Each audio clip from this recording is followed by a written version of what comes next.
KBS 1라디오 뉴스레터 K.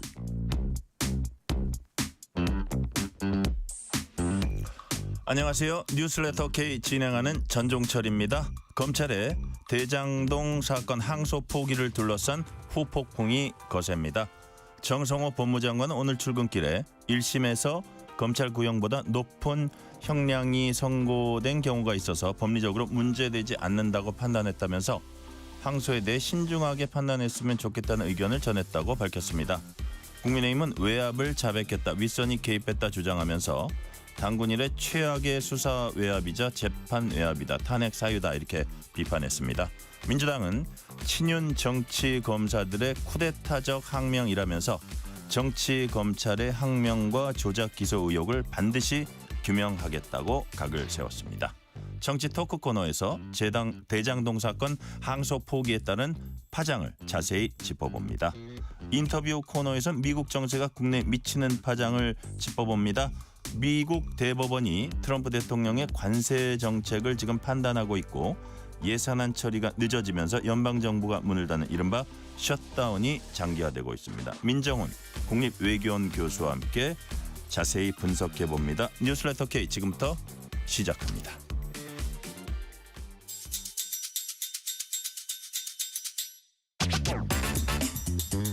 뉴스레터 K 정치 토크입니다. 박성민 전 민주당 최고위원, 신주호 전 국민의힘 상근 부대변인, 이동수 세대정치연구소 대표 나오셨습니다. 어서 오세요. 안녕하십니까. 네.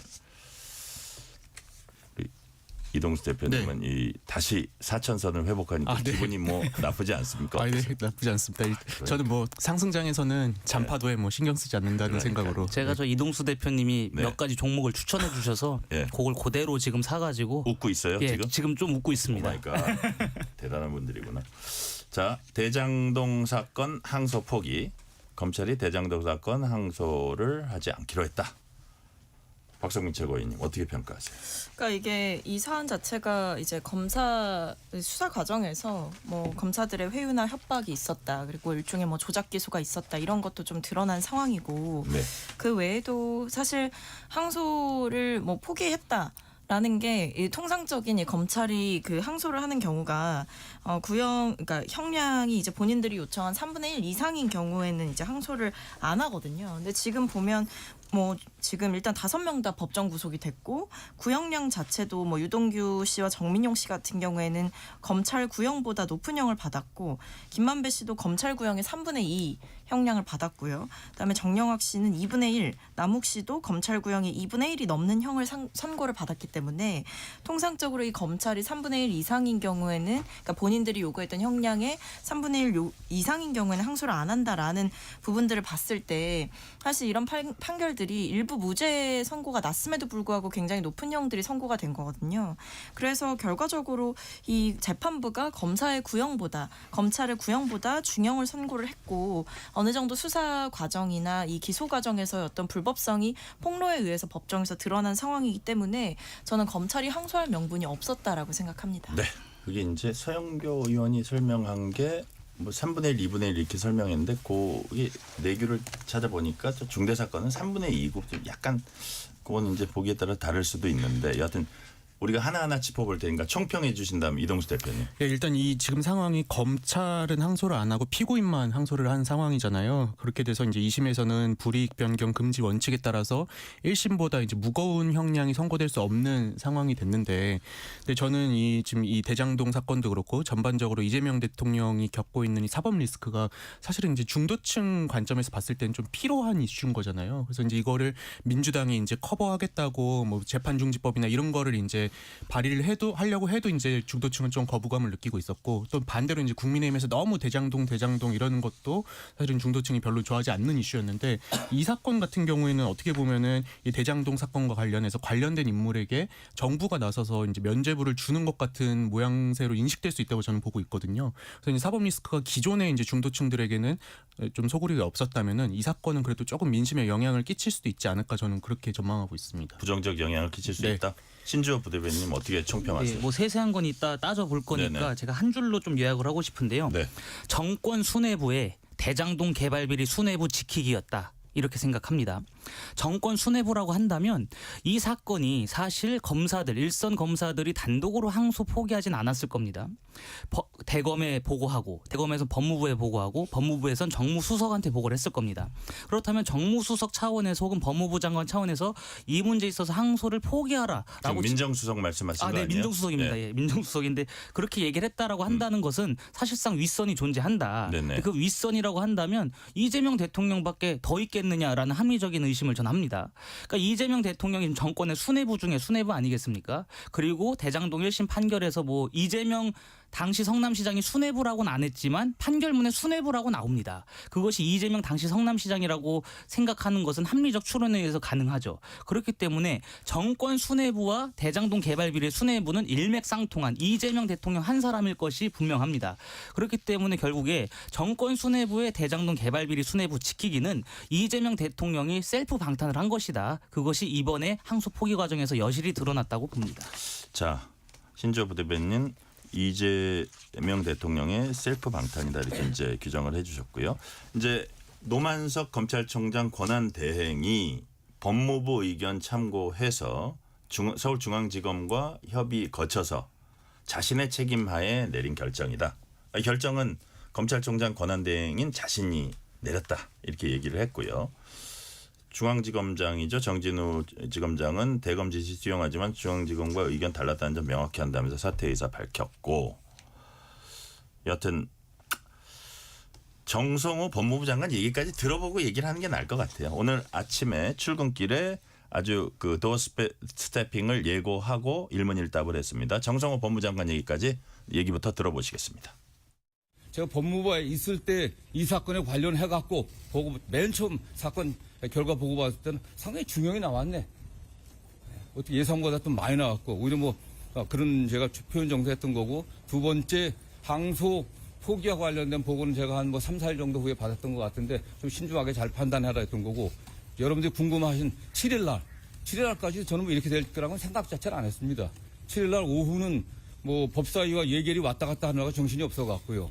좀 뭐 그 당시는 보고 왔을 때 좀 여러 가지를 고려해갖고 신중하게 합리적으로 잘 판단했으면 좋겠다, 이런 정도 제가 의사 표현했습니다.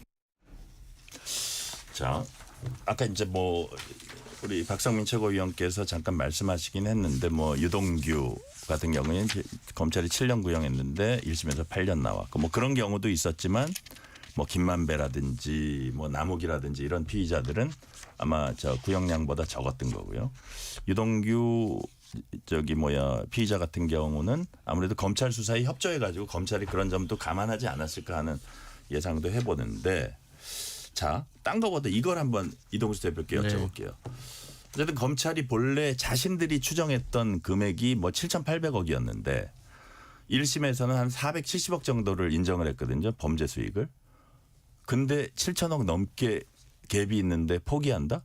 이 부분이 어떻게 설명을 해야 될까요? 네, 저도 이제 그 부분도 뭐 나중에 저희가 다루겠지만 검찰 일단 지금 보면은 정진우 중앙지검장 같은 경우에는 이제 수사 공판팀이 작성한 이 항소 취지에 이제 결재를 했는데 금요일 오후 이제 11시 반이 넘어서 밤 11시 반이 넘어서 그걸 번복한 상황이잖아요. 12시가 시한이잖아요. 네. 근데 이제 그 막판에 이제 바꿨다고 볼 수가 있는데 지금 뭐 거론되는 인물들의 발언을 보면은 예를 들어서 노만석 권한대행 같은 경우에는 뭐 법무부 의견을 참고해서 서울지검장과 협의했다 이렇게 얘기를 하고 있고, 정진우 중앙지검장 같은 경우에는 일단 의견은 다르지만 뭐 본인이 이제 대검 지시를 수용했다고 하고 있고, 또 지금 정성호 법무부 장관 하는 이야기를 들어보면은 이제 대검찰청이 항소할 필요성이 있다고 보고했을 때 신중하게 잘 판단해라 이렇게 좀 이야기를 했다는 거잖아요. 근데 또 정성호 장관은 총장 권한대행한테 얘기한 게 아니고 법무부 차관하고 국장 과장이 보고하러 왔을 때 그 사람들한테 얘기했다. 네, 근데 이제 그게 뭐 의중이 전해지지 않지 않았을 거 아니에요. 그래서 저는 이거를 종합을 했을 때 이제 이러한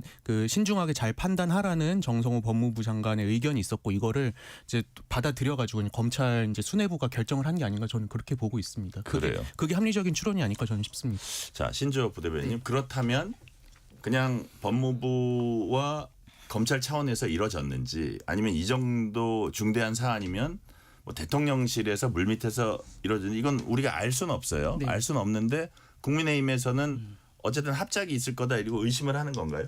그 검찰총장 권한 대행이 용산과 대통령실과의 관계를 고려하지 않을 수 없었다. 그것이 방금 전에 한 언론사의 단독 보도에 의해서 아마 나왔습니다. 그 소장 검사들이 몰려가가지고 네, 한 네, 얘기일 거예요. 네, 정무적 판단을 했다. 네. 그런 걸 보면은 이 문제가 단순히 법무부 장관 혹은 대검의 독단적인 결정으로 이루어지지 않았을 것이라는 것은 충분히 우리들이 합리적으로 추론할 수 있죠. 게다가 이재명 대통령이 지난 9월에 국정감사에서 항소 제도에 대한 개선을 요구했습니다. 그 정성호 법무부 장관한테. 저는 그렇기 때문에 이번 항소 포기 과정이 단순히 이번 일주일 사이에 벌어진 것이 아니라 지금 말씀하신 게 아마 9월 30일 국무회의일 네, 거예요. 국무회의에서 예. 이번에 단순하게 이 시기 이루어진 것이 아니라 네. 아주 장기적으로 세세한 계획을 짜가지고 빌드업 과정이 이루어졌을 것이다라고 생각을 합니다. 그렇기 때문에 법무부 장관 입장에서는 지금 말이 또 바뀐 거 아니겠습니까? 지난 주말에는 이 항소 포기 과정에 대해서 아는 바 없다. 라고 밝혀놓고서 오늘 아침 출근길 문답을 통해서는 항소 포기하는 것이 맞다라고 생각을 했기 때문에 지시를 했고 뭐 신중하게 판단했으면 좋겠다라는 네. 의견을 전달했다라는 거 아니겠습니까? 이미 법무부 장관부터가 말의 앞뒤가 다른 상황에서 대통령과 연관되지 않다. 대통령의 지시를 받지 않았다. 이런 식의 주장을 한다면 이미 한 번 거짓말한 사람들의 말을 어떻게 또 믿겠습니까?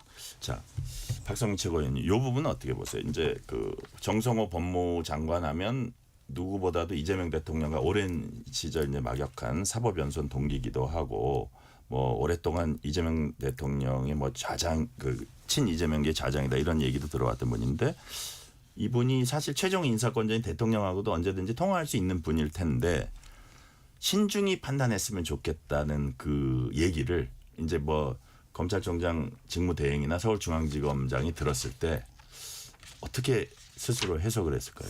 뭐 근데 이게 이제 뭐 그 얘기 자체가 그 사실 이제 무게라든지 뭐 그 내용이라든지 어떻게 해석하냐 이 문제도 있을 것 같아요. 네네네. 예. 뭐 아무래도 이제 법무부 장관의 그런 그 이야기가 뭐 가볍게 들리지는 않았겠죠. 네네. 근데 다만 그게 어떤 뭐 이 대통령을 위해서 혹은 뭐 특정인의 어떤 특정한 목적을 위해서 움직여라라는 뉘앙스보다는 사실 이제 특히 이 사건 같은 경우에는 그 직전 재판에서 남욱 씨가 법정에서 폭로를 하는 일이 있었잖아요. 뭐 예를 들면 다른 방에 있던 유동규 씨를 불러와가지고 다른 담당 검사가 왜 이걸 기억을 못하냐라고 하면서 유동규 씨 진술에 좀 동조하게 한다라고 하거나 아니면 이제 뭐 2022년 9월에 수사 당시에 이제 정모 씨라고 하는 이 부장검사가 뭐 애들 봐야 될 거 아니냐, 뭐 여기 계속 있을 거냐, 뭐 배를 가르고 모든 걸 다 꺼낼 건지 아니면 뭐 환부만 도려낼 건지 뭐 선택을 해라 이런 취지로 얘기를 했다라는 걸 폭로를 했단 말이에요. 그러니까 그런 상황들도 저는 좀 참작을 했을 것이라고 보고 이 수사 과정 자체에 좀 문제가 있었다라는 내용들이라든지 아니면 이제 검찰이 그동안 뭐 계속해서 좀 습관적이고 기계적으로 항소를 하는 일들에 대한 뭐 문제 지적도 있었다 보니까 그런 부분들을 좀 종합적으로 고려를 하지 않았을까 싶습니다. 네. 자, 이제 우리가 검찰이 그냥 기계적으로 항소하는 거 이런 부분에 대해서는 문제의식이 있었잖아요. 전체적으로. 근데 과연 이 사건이 막 그 자정 근처까지 긴박한 그 타임 스케줄을 소화하면서 7분 전에 12시 자정이 되기 7분 전에 중앙지검장이 수사팀한테 이거 저기 항소 못하게 됐다고 전했다고 하는데 그런 과정들을 거쳐서 한 거는 좀 특별한 사건이 아닌가 뭐 이런 생각은 들긴 듭니다. 이런 과정에서 전국 검사장 18명이죠. 집단 성명을 내고 노만석 그 검찰총장 권한대행에게 대장동 항소 포기에 대한 경위, 법리 밝혀달라, 거치 표명하라 이렇게 요구를 했습니다. 그리고 그 사이에 또 그 젊은 검사들이 직무대행 방으로 몰려갔나 봐요. 그래가지고 뭐 거치 표명을 또 얘기했다는데 자 오늘 출근길에는 노만석 대행은 항소 포기 장차관 지시받았냐 이렇게 질문을 기자들이 하니까 다음에 말씀드리겠다 하면서 이제 좀 답변을 하진 않았다고 하고요. 자 그렇다면 이 결정에 대해서 야당이 뭐라 그랬는지 장동혁 국민의힘 대표 얘기 들어보고 얘기 이어가겠습니다. 법무부와 대검이 개입해서 대장동 사건의 항소를 막았습니다. 단군 이래 최대 개발 비리 사건에서 일부 무죄가 선고되고 7,800억짜리 개발 비리를 400억짜리로 둔갑시켰는데도 항소를 막았습니다. 이재명이라는 종착역으로 가는 대장동 길을 막은 것입니다. 8천억 가까운 대장동 저수지를 물 한 바가지 퍼내고 그대로 덮어버린 것입니다. 입막음용으로 대장동 일당 호주머니에 7,400억을 꽂아준 것입니다. 7,400억짜리 항소 포기입니다. 이재명만이 할 수 있는 일입니다. 단군 이래 최악의 수사 외압이자 재판 외압입니다. 명백한 직권남용이자 탄핵 사유입니다. 뭐 여러 가지 이 장동혁 대표 얘기하는 거 보면 비유를 많이 드는데 여튼 대장동 일당 호주머니에 7,400억 원 꽂아준 항소 포기다. 단군 이래 최악 수사 외압이자 재판 외압이다. 명백한 직권남용 탄핵 사유다 하면서 가장 본인이 하고 싶었던 얘기는 이거 같아요. 이재명이라는 종착역으로 가는 대장동 길을 막은 것이다. 이 부분의 항소 포기를 많은 시민들이 이 부분의 말을 공감을 할까요? 이동수 대표님. 저도 그렇게 생각을 하는 게요. 일단 이번 항소 포기의 표면적인 이유는 검찰이 구형한 것보다 이제 선고가 더 중하게 나왔다는 거잖아요. 근데 사실 일부 범죄에 대해서 유동규 씨를 비롯한 일부 인사들에게 검찰 구형보다 중한 형량이 선고된 건 맞지만은 전 여기에 약간 일종의 밑장빼기가 있었다고 생각을 합니다. 그러니까 이분들한테 중형이 선고된 거는 업무상 배임죄에 관해서 중형이 거지. 네. 예를 들어서 뭐 뇌물죄라든지 아니면 특정경제범죄 가중처벌법상의 배임, 뭐 아니면은 이해충돌방지법 이런 데서는 지금 무죄가 선고된 상황인 그렇다면 거잖아요. 검찰은 당연히 더 자기네가 그 구형할 때와 비교해 보면 더 다퉜어야 된다. 예, 나머지 형량들 무죄 나온 형량에 대해서 더 다퉜어야 되는 거고. 그 네. 중요한 게 뭐냐면은 지금 이제 이 대장동 일당 외에도 뭐 정진상 전 민주당 실장이라든지 아니면 이재명 대통령이 엮여 있는 범죄들에 대해서는 지금 무죄가 나온 상황인 거잖아요. 네. 뭐 뇌물죄라든지 이해충돌 방지법 이런 것들이 지금 이 일당들의 1심에서 무죄가 나와버린 상황이라면은 다른 재판에 영향을 끼칠 수밖에 없지 않을까 이렇게 생각을 하고 있고, 또 이분들이 지금 이 업무상 배임죄 로 이제 중형 받은 상태인데 지금 민주당에서 또 제기되는 주장이 뭐 배임죄 없애야 된다 지금 이런 주장도 나오고 있는 거 아니겠습니까? 네. 그래서 저는 전반적으로 좀 이렇게 교묘하게 이렇게 이재명 대통령이나 관련된 인사들로 향하는 길을 끊어놓은 결정이 아니었나 이렇게 보고 있습니다. 자, 우리가 김병기 민주당 원내대표가 뭐라 그랬는지 민주당 입장은 뭔지 얘기를 한번 들어보고 또 얘기 이어가 보도록 하겠습니다. 김병기 원내대표 얘기 들어보시겠습니다. 이재명 정부의 민주당은 당신들이 이전에 생각했던 과거의 민주당과 다르다는 것을 이번에 보여드립니다. 국정조사, 청문회, 특검 등 가능한 모든 수단을 동원해서 당신들이 어떤 행위를 했는지 밝혀보겠습니다. 강백신 검사 등은 내부 의사결정 과정을 시간대별로 공개하며 자신의 항명을 마치 정의로운 소신인 양 포장하고 있습니다. 기가 막힙니다. 좋습니다. 강백신 검사 방식대로 한번 이번에 국정조사, 청문회, 특검 등에서 그 방식 그대로 한번 적용해 보고자 제안합니다. 대장동과 대북 송금, 검찰 수사의 보고와 의사결정, 지시까지 어떻게 이루어졌는지 모두 확인하고 따져봅시다. 자, 김병기 원내대표 얘기 이제 요약하자면 항소 포기가 잘못됐다고 대단한 뭐 소신양 포장하고 있는데 당신들 그 검찰 수사할 때 어떻게 했나? 이거 조작 수사 아니었나? 이런 주장입니다. 그러면서 그렇다면 그렇게 떳떳하면 수사 방식 그때 검찰 수사할 때 보고 의사결정 어떻게 이루어졌는지 낱낱이 밝혀보자. 뭐 그런 뜻이거든요. 신지호 부대변인 어떻게 평가하세요? 항소 포기가 잘못하지 않은 거라면 정진우 서울중앙지검장은 왜 사의를 표명했습니까? 그거부터가 이미 말의 어폐가 있는 거예요. 김병기 원내대표가 지금 이야기하는 것이 뭐 국정조사, 청문회, 특검 이런 걸 하겠다는 건데 이거 뭐냐면 압도적인 의석을 바탕으로 이거 입막겠다는 겁니다. 이 사건 뭉개고 검사를 향한 공격을 하겠다는 것인데 검사들이 정말 이 문제에 있어서 김병기 원내대표나 정권의 입맛에 맞는 입장을 내놨다라면 이렇게 하겠습니까? 근데 지금 검사들이 왜 계속 내부망에 그러한 글들을 올리고 왜 일선 검사들과 각종 지검장들 그리고 검찰의 수뇌부들까지 이토록 반발을 하겠습니까? 게다가 이 항소 포기를 하면 안 된다. 항소를 이어가야 된다라고 하는 것은 대검찰청만뿐만 아니라 법무부의 주무부서에서도 같은 의견을 냈다고 합니다. 항소는 반드시 이루어져야 된다라고 같은 의견을 냈음에도 불구하고 정성호 법무부 장관이 찐명이기 때문에 이재명 대통령을 지키려 이러한 결정을 내린 것에 불과한 거 아니겠습니까? 이러다 보니까 지금 문제가 생기는 거예요. 민주당이나 지금 여권 뭐 이런 법조인 같은 분들이 주장하시는 게 유죄의 3분의 1 이상을 구형했기 때문에 이것은 항소하지 않아도 된다라는 것인데 그 말도 안 되는 어불성설입니다. 그것은 공소사실 전체에 대한 유죄의 3분의 1 이상일 때예요. 그런데 이 대장동 같은 경우에는 일부 무죄가 나기도 했기 때문에 반드시 항소해야 된다라는 것이 검찰에 있었던 분들의 공통된 생각이고 모든 법조인들의 생각입니다. 이거를 그런 식으로 호도하는 것은 저는 국민을 속이는 거라고 봅니다. 박성민 최고위원께 질문하기 전에 하나만 더 질문드리면 민주당에서 또 어떤 얘기를 하냐면 윤석열 구속 취소 때는 검사들 아무 얘기도 안 하다가 지금 왜 이렇게 벌떼처럼 이러냐 이거거든요.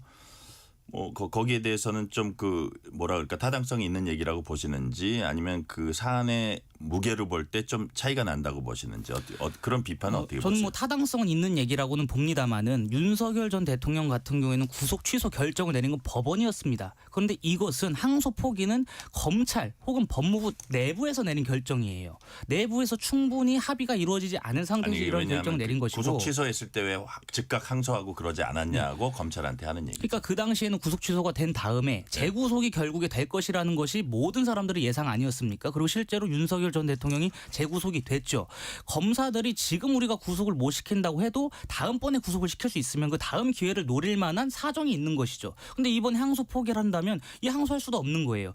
장동혁 대표가 말한 7,400억이 그대로 대장동 일당한테 돌아갑니다. 김만배 씨 같은 경우에는요. 5,600억 원을 본인의 호주머니에 챙기게 생겼습니다. 징역 8년 살고 나와가지고 하루 일당 2억이나 되는 그 막대한 거금을 갖고 가는 겁니다. 윤석열 전 대통령의 사례와는 지금은 엄연히 다르죠. 당시에는 재구속이라고 할 수 있는 그것이 존재했지만 이번에는 항소를 포기하면은 이 부분에 있어서 국민 혈세가 낭비된 것을 환수받을 가능성이 사라지는 거 아니겠습니까? 더 이상 이 부분에 대해 재판의 기회가 없다는 건데 박성민 최고위원한테는 그 말씀을 한번 드려볼게요. 지금 너희가 검찰이 그렇게 그동안 해온 거 이재명 대통령 혹은 뭐 여러 가지 수사에 대한 이런 것들이 조작 수사, 조작 기소인지 아닌지 그 의사결정 과정 이제 살펴보겠다 그랬잖아요. 근데 예를 들어서 여하튼 1심 재판부가 뭐 그 관련자 뭐 이재명 대통령은 아니었습니다만 대장동 관련자 5명 전원 그 구속하고 전원 실형이 나오고 그렇게 됐거든요. 그리고 뭐 어쨌든 몇천억은 아니지만 470억에 대해서 범죄 수익금으로 받고 이거를 조작 기소고 검찰의 수사 조작이다 이렇게 주장할 수 있는 건가요? 그러니까 제가 앞서 말씀드렸듯이 뭐 어떤 이분들이 이제 완전히 뭐 죄가 없다 이렇다는 게 아니라 예. 어쨌든 이 뭐 기소를 하고 하는 과정에서 뭐 수사를 하고 또 이제 진술을 바탕으로 뭐 취조를 하고 이렇게 했잖아요. 근데 예. 그때 이제 본인들이 정해놓은 시나리오대로 이 관련자들의 진술을 끌어낸 정황이 있다라고 하는 거는 명백하게 뭐 본인들이 원하는 답을 얻기 위한 회유나 협박이 있었다고밖에 볼 수가 없죠. 왜냐하면 네. 뭐 옆방에 있던 유동규 씨까지 데려와서 어떤 유동규 씨의 진술을 바탕으로 이게 맞지 않느냐, 왜 기억을 못하느냐라고 책망하고 어떻게 보면 꾸짖고 심리적으로 압박을 줘서 결국에는 그런 것 같다라는 답변을 듣고 그런 진술을 막 맞춰간다라고 하는 거는 분명하게 수사 과정에서의 불법성이 있는 거죠. 이분들이 뭐 죄가 없다 이런 말을 제가 하려는 게 아니라 그런 정황이 있었다라고 한다면 그건 수사 과정에서 문제가 있었던 게 맞죠. 그건 인정해야 된다라는 생각인 거고 그 부분도 충분히 들여다볼 수 있지 않나라고 생각을 합니다. 항소 포기하는데 한 부분이다. 그렇습니다. 그리고 예. 뭐 사실 그리고 제가 말씀드렸지만 이 구형 자체가 검찰이 구형한 것 자체에 웬만하면 뭐 맞게 나왔어요. 뭐 높게 나온 것도 있었고 3분의 2가 나온 것도 있었고 2분의 1 이상이 나온 것도 있었고 그랬기 때문에 결코 뭐 만약에 이분들이 싹 다 무죄가 선고됐고 이랬다면 모르겠습니다만 그런 상황도 아니었다라고 말씀을 드리겠고 그리고 이제 제가 좀 짚고 싶은 건 이 김건희 씨에 대한 뭐 주가 조작 혐의 무혐의 처분을 내렸을 때나 아니면 윤 전 대통령이 이제 석방 결정이 되고 그러니까 구속 취소 결정이 되었을 때 그때 그 결론적으로 구속 취소되는데 결정적이었던 게 근거가 검찰의 70년 업무 관행을 뒤집는 얘기였거든요. 그러니까 검찰이 그동안 구속 이 시간을 산정하는 데에 있어서 뭐 날로 할 거냐 시간으로 할 거냐 이 업무 관행이 70년 동안 박혀 있었는데 그동안 검찰이 해왔던 걸 사실상 이거 불법이다. 라고 결론을 이제 당시에 법원에서 내렸던 거 말이에요. 그렇다면 그때 당시에 이제 검찰 실제로 일선 수사팀에서는 이거 즉시 항고해야 된다. 왜냐하면 이제 본인들의 업무 관행을 부정당한 일이고 사실상 불법으로 규제를 받은 거기 때문에 이제 앞으로 그럼 어떻게 계산을 해야 되냐 이런 혼선도 있었단 말이에요. 그랬더니 다시 업무 지침 내려와서 하루 뒤에 이제 법원이랑 또 정반대의 업무 지침을 내놨단 말이에요. 즉 그런 이 구속 시간을 산정하는 데 있어서 오로지 윤석열 한 사람만이 특혜를 받았다라는 결론에 도달하게 됐던 거고 그땐 이렇게까지 또 항의도 안 했어요. 그러니까 이런 면에서 저는 좀 검찰이 이중적이라고 생각을 합니다. 그리고 지금 이 항소 포기한 것에 대한 주요한 비판 근거 중에 하나가 이 범죄 수익 환수가 안 된다라는 건데 네. 사실 이게 성남시가 민사소송을 하면 돼요. 그렇게 하면 오히려 이 국고에 이제 다 들어가게 돼서 피해자들에 대한 피해 변제가 안 되는 것과 다르게 성남시가 민사소송을 해서 이거를 피해액을 이제 막 변제를 받고 환수를 하게 되면 그건 오히려 이 성남시, 그러니까 지금 이 배임의 혐의 자체는 성남 시민들이 피해를 봤다라는 것이기 때문에 네. 성남시가 적극적으로 나서게 된다면 오히려 피해 당사자들에게 직접적으로 이 변제를 해줄 수 있는 길은 분명하게 열려 있는데 네. 이것이 검찰의 항소 포기로 모든 환수의 길이 막혔다라고 호도하는 것이야말로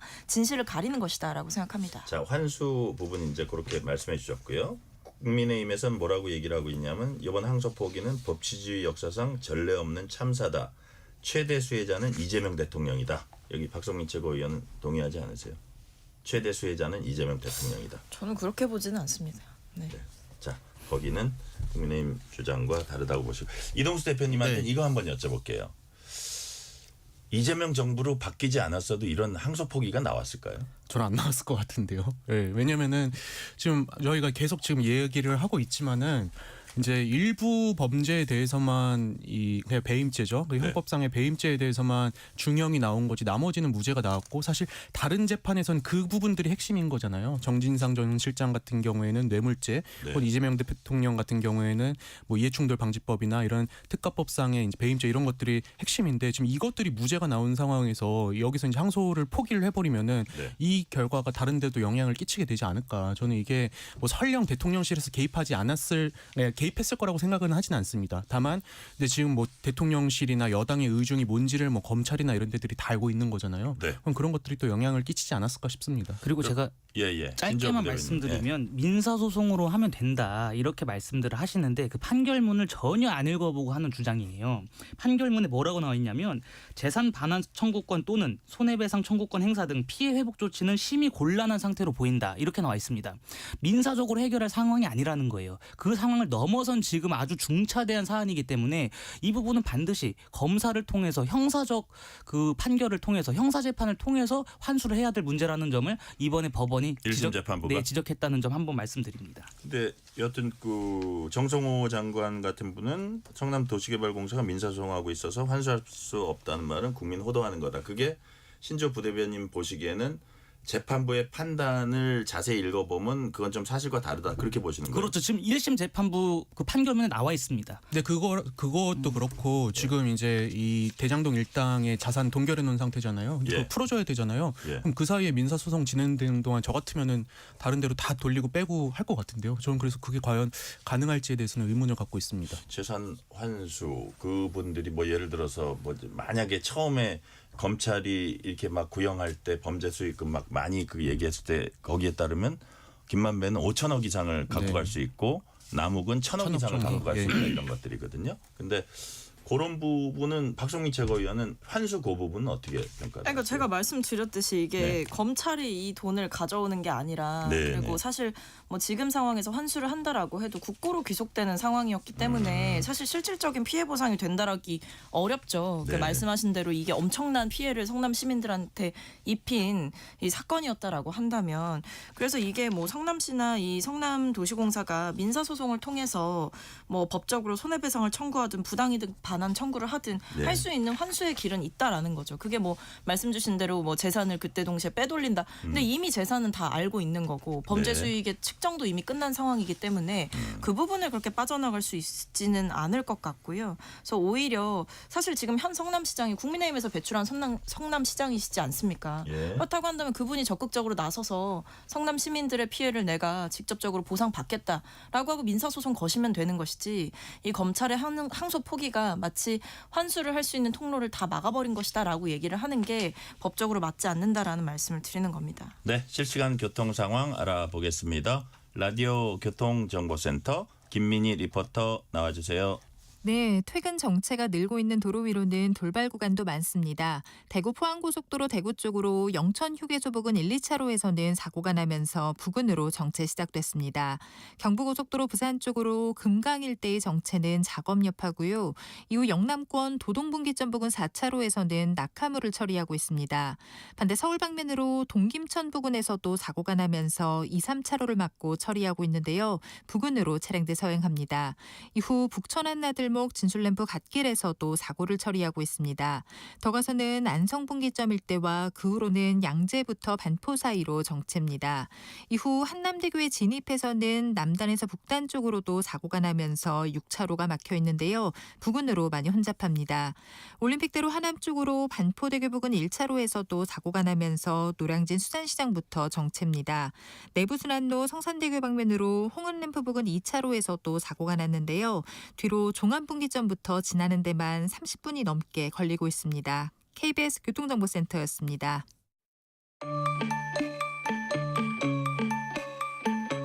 퇴근길, 당신과 함께 있는 세상 이야기. KBS 1라디오 뉴스레터 K. 문자 샵 9730, 짧은 문자 50원, 긴 문자 100원. 어플리케이션 콩은 무료. 유튜브 KBS 1라디오 계정 채팅창도 열려 있습니다.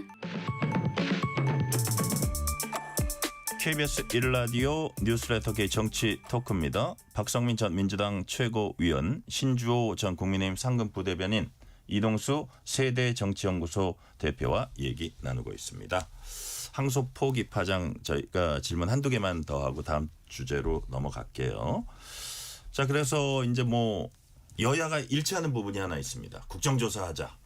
근데 들여다보자는 내용은 전혀 다른데 여당 같은 경우는 대장동 수사, 대북 송금 수사, 검찰 수사, 보고, 의사결정 어떻게 이루어졌는지 국정조사 청문회 뭐 상설특검이든 뭐들 통해서 꼼꼼히 밝히겠다. 이게 이제 여당 입장이고 야당은 주로 항소 포기 경위, 대통령실이나 법무부가 압박 여부 이걸 밝히겠다는 겁니다. 자, 박성민 최고위원님 이거 성사될까요?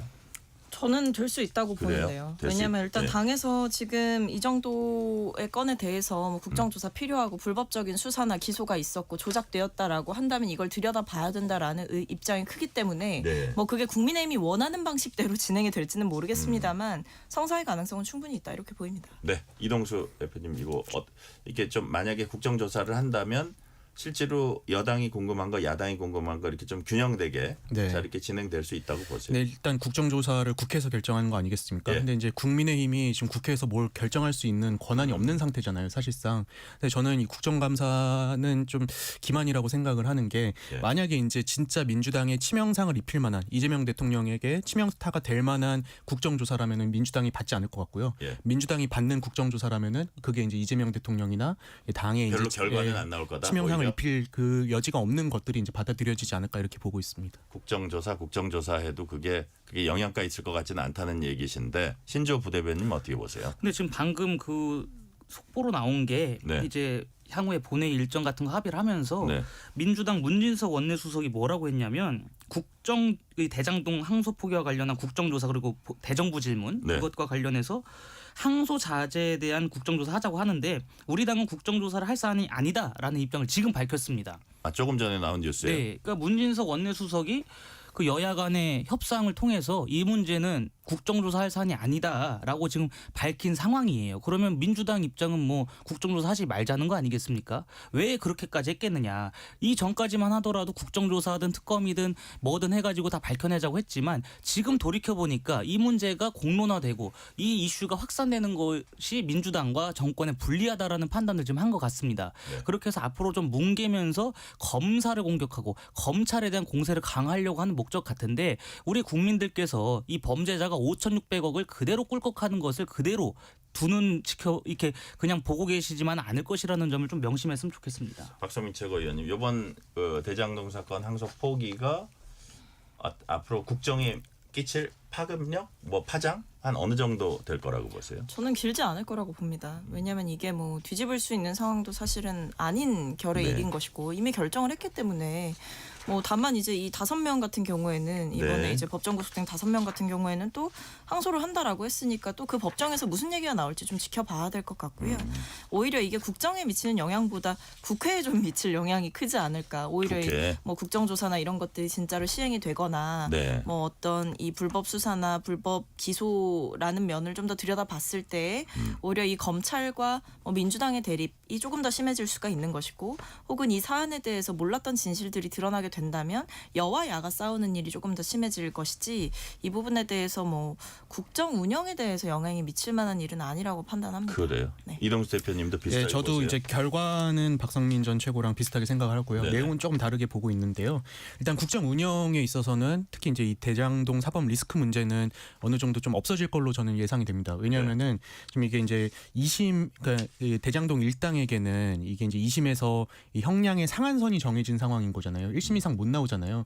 이게 이제 이분들한테 저는 미끼가 될 수 있다고 생각을 하거든요. 그러니까 이제 우리가 이만큼 해줬으니까 너희도 이제 이재명 대통령이나 뭐 정진상 전 실장이나 이분들한테 좀 유리한 얘기를 해야 되지 않겠느냐라고 이제 뭐 그런 무한의 압박이 있을 것 같아요. 그렇다면 이분들이 과연 본인들의 형량이 정해진 상황에서 이제 그분들한테 불리한 어떤 진술을 할 것인가 했을 때 저는 그러지 않을 것 같아요. 그래서 이제 대장동 사법 리스크는 어느 정도 정리가 되겠다 싶은데 다만 이제 박성민 전 최고 말씀하신 것처럼 이게 이제 국회로 가서 또 계속 이제 이 사법 리스크와 관련된 논의가 또 확산하지는 않을까라는 생각은 하고 있습니다. 만약에 그렇다면 신지호 부대변인 여튼 이재명 대통령으로 수사가 연결되는 게 야당 혹은 뭐 일부 국민들의 관심이었잖아요. 그렇다면 그런 부분들은 적어도 대장동 사건의 경우에는 상당 부분 큰 차질을 빚겠다, 막히겠다 이렇게 보시는 거예요. 일단 1심에서 지금 유죄가 확정이 된 거 아니겠습니까? 1심에서 유죄가 확정이 됐고 분명히 1심 판결문에는 유동규 등 이런 사람들은 중간다리 역할을 했을 뿐이고 네. 성남시의 수뇌부가 당시 결정을 했다. 이것이 명시적으로 나와 있는 상황에서 그것을 2심, 3심 간다고 뒤집을 수 있을 것 같지는 않습니다. 그렇다면 성남시 수뇌부라고 한다는 것은 이재명 대통령이라는 것이 합리적인 추론이 가능하고 그 점을 저는 국민들께서 잊지 않으실 거라고 봅니다. 게다가 이번에 그냥 항소 포기하지 않고 원래 관행대로 항소를 진행했더라면 이렇게까지 커질 사안이 아닌데 항소 포기를 괜히 함으로써 긁어부스럼이라고 하죠. 이러다 보니까 우리 국민들께서는 그래 우리가 지금 선출한 대통령이 5개의 재판을 받고 있는 피고인이지 이것이 계속해서 어른거릴 겁니다. 그리고 이것이 사그라들지 않을 거예요. 그렇기 때문에 저는 이번 결정이 오히려 정권의 굉장히 큰 뇌관으로 존재할 것이고 정성호 법무부 장관을 향한 탄핵 여론도 높아질 것이고 그러다 보면은 정성호 법무부 장관한테 누가 지시를 했느냐, 정성호 장관이 누구와 전화 통화를 한 다음에 항소 포기를 사실상 종용했느냐 이런 것들이 퍼지고 하다 보면은 이재명 정권 몰락에 저는 방아쇠가 될 거라고 봅니다. 예컨대 배임죄 폐지 플러스 뭐 어떤 공소 취소 이런 걸로 가는 길이라고 보시는 거예요? 민주당은 아마 그렇게 가겠죠. 일단은 대장동 일당들에 대한 1심 판결 고 상한선을 두고 그다음에 배임죄를 폐지함으로써 이재명 대통령에 대한 면소 판결을 이끌어내려고 할 텐데 그것이 국민의 대다수의 압도적인 반대에 부딪힌다면 정치하는 사람들 입장에서 그게 쉽지 않을 겁니다. 게다가 지금 정청래 대표와 이재명 대통령 간에 갈등이 이어지고 있다는 상황이 벌어지고 있고 이재명 대통령과 정청래 대표 명청 갈등이 심화되고 있는 상황에서 정청래 대표가 굳이 이재명 대통령을 보호하려고 할까? 저는 그 역학관계도 봐야 된다고 봅니다. 네. 자, 예를 들어서 뭐 배임죄 폐지 이거는 여당이 추진하는 거잖아요. 박성민 최고위원님. 네. 그러면 그런 부분들로 가는 길에 이게 약간 저항이랄까 뭐 이런 것들이 조금 예상될까요? 아니면 그런 것들이 뭐 별로 큰 어떤 저항이나 배임죄 폐지를 하는 과정. 하려 그러면 네. 이게 이제 이번에 공소 네네네네. 이제 취소라 그럴까요? 공소를 안 하기로 한 거 이거 뭐 예를 들어서 나중에 뭐 이제 면소 판결이 나오는 거 공소 취하까지 아니냐. 예 그런 것까지 합쳐지면 이게 예를 들어서 그런 식으로 그냥 조용히 정리가 되는지 아니면 어떤 저항이 커져가지고 그게 조금 전국에 큰 파장이 될지 어떻게 보시냐 이거죠. 그러니까 뭐 일단은 이제 배임죄 폐지를 한다라는 방침에 이제 명확하게 섰는데 이제 뭐 대체 입법을 한다라는 네네. 얘기도 있는 상황이기 때문에 네. 그걸 뭐 무조건적으로 이제 민주당 때문에 이게 결국에는 모두가 무죄를 받는 상황이 될 거다라고 가기에는 아직 네. 이제 법안의 이제 세부적인 내용들을 좀 봐야 되는 상황인 것 같고요. 실제로 당 안에서도 이거를 배임죄 폐지에 대해서는 뭐 사실 여당도 이제 배임죄를 야당도 이제 배임죄를 완화해야 된다 이런 얘기를 강력하게 요구한 바가 있었고 뭐 배임죄 폐지에 대한 요구가 이제 경영 쪽에서도 많이 나왔고 산업계에서도 많이 나왔던 얘기이기 때문에 봐야 될 것 같고요. 그리고 앞서 말씀드렸듯이 대체 입법, 대안 입법을 좀 하자. 그러니까 좀 공백을 메꿀 수 있는 입법이 필요하다라는 대체제에 대한 얘기도 나온 상황이기 때문에 이건 네. 좀 지켜보셔야 될 것 같습니다. 네, 이번 질문은 박성민 최고위원께 먼저 할게요. 어제가 정청래 대표 취임한 지 100일 된 날이었습니다. 대표 취임 100일 된 보통 기자회견이나 뭐 이런 거 하는데 하지 않고 유기견 보호센터에서 봉사활동하고 특별한 정치적 메시지 내놓지 않았습니다. 박성민 최고위원님, 이유가 뭡니까? 그러니까 아무래도 이제 뭐 얼마 전에 외교 슈퍼위크였잖아요. 에이펙 이제 경주 에이펙이 굉장히 성공적으로 끝났다라는 평가를 받았고, 네. 뭐 대통령께서 많은 성과를 내셨다라는 여러 가지 좋은 이야기들이 들리고 있는 상황이기 때문에 사실은 어떤 당에서 좀 대통령의 시간을 조금 더 존중해주자라는 생각이 있지 않을까 싶습니다. 그리고 특히나 아마 이 100일 그 기자간담회에서 많이 나왔을 질문들이 이제 기자시니까 더 잘 아시겠지만 이제 당 대표와 뭐 이른바 대통령의 갈등이 있는 거 아니냐 이런 얘기가 나올 수 있고 네네. 그 질문에 대해서 어떤 대답이 나온다라고 하더라도 그게 아마 대대적으로 기사화가 될 가능성이 높죠. 그러니까 대답을 하지 않아도 대답을 해도 어쨌든 긁어부스럼이 되는 상황일 수 있기 때문에 최대한 좀 자제를 하시려고 했던 게 아닌가. 대통령의 시간을 그리고 대통령실의 노력을 충분히 존중해 주시려고 했던 게 아닌가 싶습니다.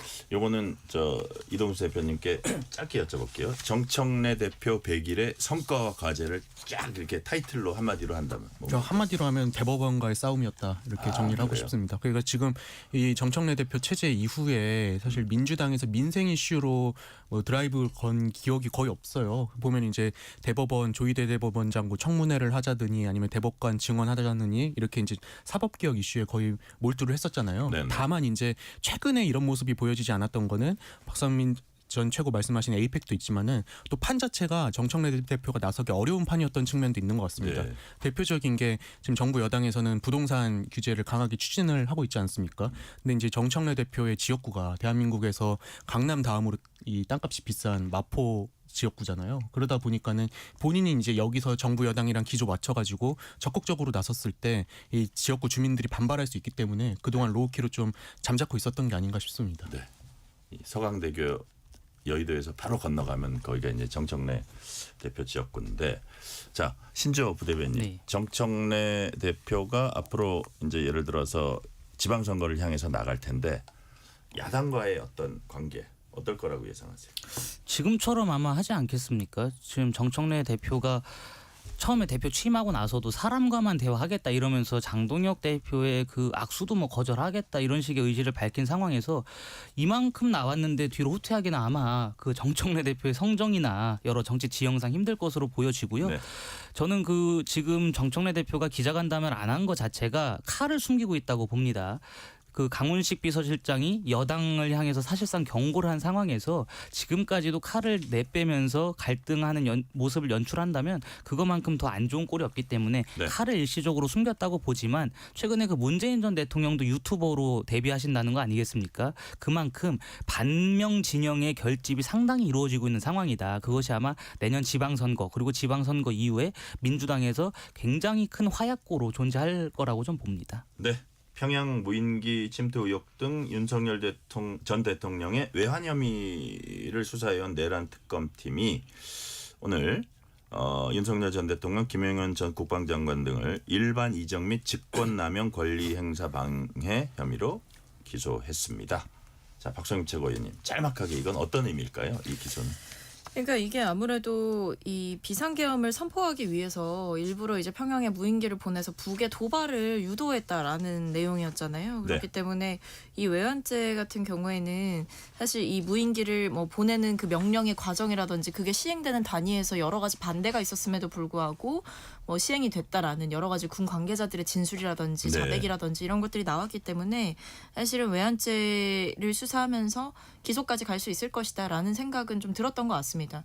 특히나 뭐 군의 뭐 주요 관계자들이 반대를 하고 위험하다라고 했음에도 굉장히 뭐 윤 전 대통령이 흡족했다 이런 기사들도 이제 언론 보도를 통해서 많이 나왔기 때문에 네. 사실은 혐의의 어느 정도의 실체를 특검이 좀 밝힌 게 아닌가 싶습니다. 네. 이동수 대표님 왜 일반 이적죄로 했죠? 외환죄로 안 하고? 일단 외환죄 조항 네. 가운데 외환 유치 혐의가 있어요. 원래는 네. 이제 특검에서도 이 혐의를 적용을 하려고 했었는데 이건 이제 적국가의 그 내통이 있어야 됩니다. 적국가 통모가 있어야 되는데 그런 혐의는 아직 찾지 못했다. 그래가지고 외환 유치 혐의가 아니라 일반 이적 혐의를 적용을 했어요. 이 일반 이적 혐의라는 거는 이 적국가의 내통과 상관없이 대한민국의 군사상의 이익을 해치거나 적국의 군사상의 이익을 줬을 때 이제 이거를 적용을 할 수가 있는데 네네. 지금 그러니까 무인기가 날아가다가 평양 인근에서 떨어지지 않았습니까? 그 안에 이제 우리 군의 정보나 이런 그 드론의 동선 같은 것들이 담겨 있을 수 있는데 이를 통해서 이제 북한에 좀 유리한 그 행동을 했다. 네. 그래서 이제 이 혐의를 적용하게 됐어요. 근데 저는 이거 보면서 무슨 생각이 들었냐면은 그 지난 10월 18일에 여인영 전 방첩사령관 휴대전화에서 네. 이때 이제 작성한 메모가 발견이 됐대요. 근데 이제 북한이 이 자기네들 체면이 손상돼서 대응할 수밖에 없는 타겟을 노려야 된다 해가지고 네. 뭐 평양이나 핵시설 아니면 삼지연 같은 우상화 본거지를 좀 노려야 된다는 식의 메모가 이제 적혀 있었다고 하는데 네. 이게 만약에 진짜 의도대로 이제 이 무인기를 날려서 북한이 발끈해가지고 도발을 했다면은 네. 우리가 이제 2010년에 그 연평도 포격 사건 기억하지 않습니까? 그때 얼마나 참혹했습니까? 근데 저는 이걸 보면서 아 이게 국가 이 통수권자가 과연 이런 행위를 할 일인가 진짜 좀 네. 참담하다는 생각이 좀 들었습니다. 네. 윤석열 전 대통령 일반 이적 혐의 기소 어떻게 평가하시는지 신재호 부대변인님 짤막하게 할 말씀. 저는 이제 특검이 내놓을 수 있는 카드는 다 내놨고 굉장히 빈약한 상태에 이르렀다고 봅니다. 방금 말씀해주신 무인기가 작년에 10월 달에 보낸 거였고 네. 북한 측에서도 그것을 공론한 게 10월이었습니다. 만약에 이 문제를 통틀어 가지고 우리 대한민국에 실제적인 위협이 존재한다라고 주장을 하고 그것을 토대로 계엄을 선포하려고 했으면 10월부터 계엄 날인 12월 3일까지 쭉 이어졌어야 돼요. 반복해서 무인기를 보내고 그것을 통해서 북한의 도발을 우리가 이끌어냈어야 됩니다. 근데 그런 과정이 없었다는 점. 그리고 작년에 오물풍선도 굉장히 논란이었습니다. 네. 진짜 우리가 그 군사적인 위협 때문에 계엄령을 선포한다고 했으면 오물풍선의 그 원점을 타격했을 겁니다. 그런데 그러한 것들이 없었다는 점에서 이 외환죄나 이 일반이적 혐의 이것은 정말 특검이 얼마나 본인들의 논리가 없는지를 방증한 꼴이라고 봅니다. 이 질문은 신재호 부대변인한테 먼저 할게 마지막 질문이 될 것 같은데 특검 김건희 특검 압수수색 과정에서 나온 물건입니다. 김기현 국민의힘 의원이 당대표 당선 거의 직후인가 봐요. 당선된 네. 뒤에 김기현 당시 대표 부인이 김건희 여사에게 주었던 명품 로저 비비에 여러 가지 명칭을 이제 습득하고 있습니다. 클러치백입니다. 이에 대해 김기현 의원은 사회적 예의 차원으로 자신의 배우자 김건희 여사에게 주었다. 어떻게 평가하세요? 사회적 예의. 네, 일단은 이 선물이 예. 전당대회 전이나 아니면 국민의힘이 당시 전당대회를 함에 있어서 선거인단을 꼬릴 적에 줬으면 예. 저는 분명한 대가를 바라고 준 거여서 문제가 됐을 수도 있다고 생각을 합니다. 그렇지만 전당대회가 끝나고 그동안에 인사를 제대로 못한 것 같아서 이렇게 선물을 보냅니다 하고 한 것은 우리 사회 통념상 인정을 해줘야 되지 않을까라고 생각을 해요. 게다가 뭐 이것이 그렇게 고가의 선물도 아닐 뿐더러 김기현 전 대표도 인정하고 있는 거 아니겠습니까? 만약에 이것이 김기현 전 대표도 법조인입니다. 만약에 이것이 법리적으로 문제가 된다면 그것을 세밀하게 따져서 부인을 했거나 아니면 관련된 해명을 쭉 늘어놨겠죠. 하지만 그것이 아니라 우리 부인이 준 거 인정한다. 다만 이것은 사회적으로 예의 차원에서 보낸 것이지 어떠한 대가성이나 청탁성이 없었다라고 하는 걸 봐서는 저는 뭐 도덕적으로는 비난받을 수 있어도 큰 문제는 아니라고 봅니다. 자. 박성민 최고위원님, 이게 뭐 당대표 선거가 끝난 다음에 뭐 고맙다는 뜻을 전한 것 같기도 하고 여하튼 여러 가지 기사가 나오고 있습니다. 사회적 예의 차원에서 주면 대가성이 없는 겁니까? 어떻게 보세요? 말이 안 되죠. 이거는 사실 대통령 그 배우자가 현직 대통령의 배우자가 사회적 예의 차원으로 명품 클러치를 받는다는 게 납득이 되지 않고 그리고 이 뭐 쪽지에 당대표 당선을 도와줘서 감사하다 이런 내용이 있었다고 하지 않습니까? 그러니까 사실 당시 김기현 대표의 당선은 누가 봐도 이건 대통령실 백으로 됐다라는 거를 알 수 있었던 면들이 굉장히 많았어요. 뭐 예를 들면 대통령실에서 나서서 당시 이제 유력하게 당대표 당선 가능성이 있었던 나경원 의원을 향해서 뭐 공직으로 자기 정치한다 이런 비판을 공개적으로 하기도 했고 굉장히 좀 망신을 주는 일도 있었고 그 외에도 안철수 의원한테 뭐 희대의 명언 남기지 않았습니까? 뭐 아무 일도 하지 않으면 아무 일도 일어나지 않는다 뭐 이런 얘기 했단 말이에요. 그런 식으로 이 대통령실에서 대대적으로 김기현 대표 후보를 지원 사격을 했다라는 걸 모두가 알고 있고 그 배경이 이제 좀 풀리는 그런 면들이 있습니다. 그래서 네. 저는 이 아무리 여당 대표의 배우자가 뭐 설령 잘 보이고 싶은 마음에 명품을 건넸다라고 하더라도 사람이 상식이 있으면 그 자리의 무게와 공적 의식이 있다면 그거를 안 받고 돌려보내는 게 제대로 해야 될 도리인 것이죠. 이동수 대표님께 네. 뭐 김건희 여사가 이건 안 받는 게 당연한 그건데 이제 뭐 워낙 받은 게 많으니까 김기현 전 대표의 해명은 어떻게 평가하세요? 사회적 예의. 이게 저도 솔직히 말도 안 된다고 생각하는데 아마 법리적인 검토 같은 걸 하고 한 발언이 아닐까 싶어요. 그냥 본인이 이제 뇌물죄나 이런 걸 피해가기 위해서 이런 발언을 하지 않았을까 싶은데 저는 일단 국민의 눈높이와는 매우 좀 다르다라는 걸 말씀드리고 싶고요. 그리고 네. 이제 제가 이 최근에 김건희 여사 관련된 뉴스 보면서 몰랐던 명품들 진짜 많이 알게 되고 있는 상황이거든요. 근데 저는 어떻게 영부인까지 했던 분이 이렇게 공적인 마인드가 없을까라는 생각이 들어서 다음부터 이제 우리가 뭐 대통령이든 그 가족들을 볼 때는 이제 뭐 능력도 물론 봐야겠지만은 이 공적인 마인드를 갖춘 분인지 그리고 이제 그 내적인 어떤 아름다움을 좀 내면을 좀 채운 사람인지를 좀 봐야 될 것 같습니다. 그런 네. 생각이 들었습니다. 공적인 마인드 말씀해 주셨고요. 오늘 말씀은 거기까지 듣겠습니다. 지금까지 박성민 전 민주당 최고위원, 신주호 전 국민의힘 상근 부대변인, 이동수 세대정치연구소 대표였습니다. 오늘 말씀 감사합니다. 감사합니다. 뉴스레터 K 1부 마치고 2부가 이어집니다.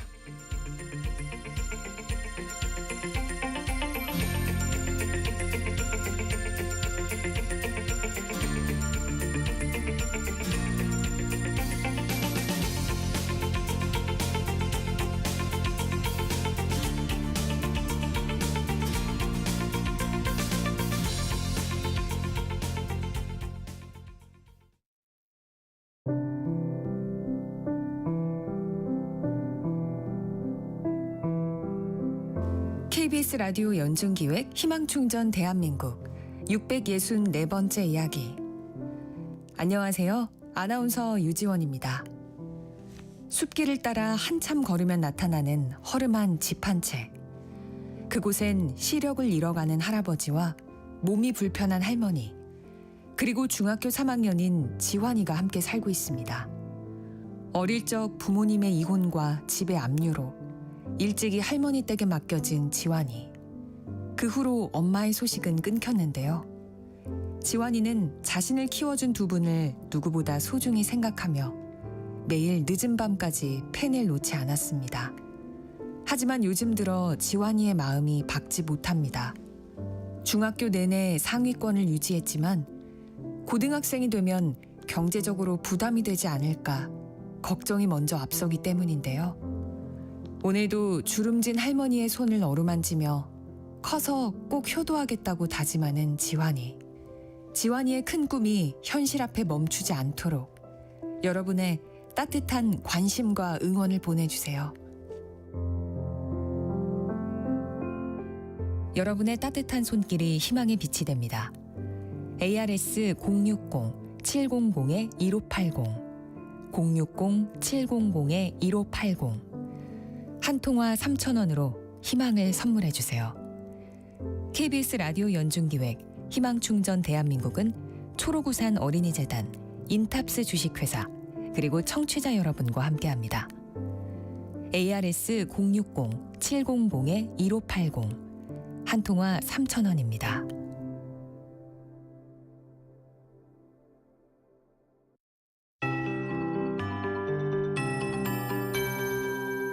KBS 58분 날씨. 내일도 역시 북쪽에서 찬 공기가 흘러들어와 아침에 춥겠습니다. 짧은 추위지만 내일 아침이 절정이고요. 낮부터는 예년의 수온주를 회복하겠습니다.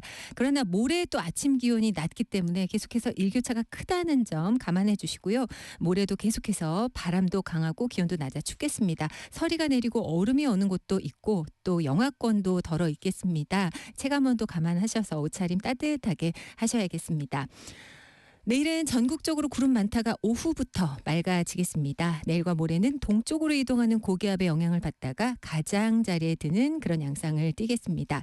내일 아침 서울은 3도까지 내려가겠고요. 철원 영하 2도, 대관령 영하 4도 등 영하 2도에서 영상 7도가 되겠습니다. 내일 낮에는 평년 기온 수준입니다. 서울과 강릉이 14도, 대전, 전주, 대구 15도 등 13도에서 18도 분포가 되겠습니다.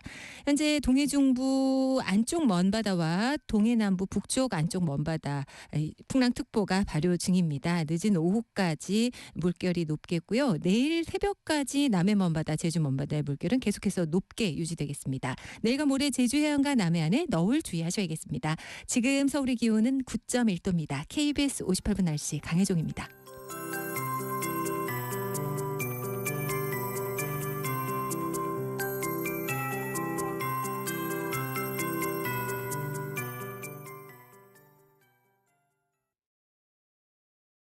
정성을 다하는 국민의 방송 KBS가 6시를 알려드립니다.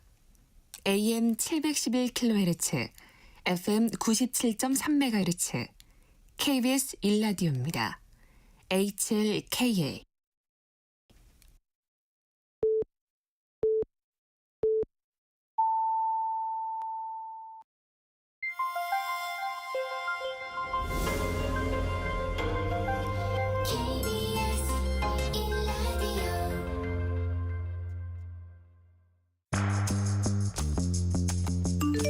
여러분은 지금 퇴근길 시사편지 한 장, KBS 1라디오 뉴스레터 K를 듣고 계십니다.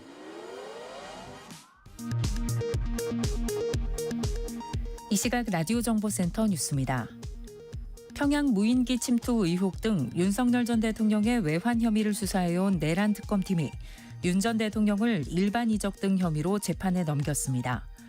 순직 해병 특검은 임성근 전 해병대 제1사단장 등 5명을 기소했습니다. 정성호 법무장관은 검찰의 대장동 사건 항소 포기와 관련해 1심에서 구형보다 높은 형량이 선고돼 항소 포기는 문제가 없다고 밝혔습니다. 또 항소하겠다는 검찰의 보고에는 신중하게 판단하라고 했다고 말했습니다. 노만석 검찰총장 직무대행은 앞서 대장동 사건 항소 포기는 자신의 책임하에 내려진 결정이라고 밝힌 이후 추가 입장을 내지 않았습니다. 검사장 등 검찰 간부들이 집단 반발하는 가운데 국민의힘은 최악의 수사, 재판 외압이라고 비판했고 민주당은 친윤 정치검사들의 항명이라고 비판했습니다. 경찰이 유승민 전 의원의 딸 유담 씨의 인천대 교수 임용 특혜 의혹과 관련해 본격적으로 수사를 시작했습니다. 연세대 비대면 강의 시험에서 수십 명의 부정행위 정황이 확인됐습니다. 고려대 시험에서도 집단 부정행위가 적발돼 시험이 무효 처리됐습니다. 지금까지 라디오 정보센터 뉴스 편유희였습니다.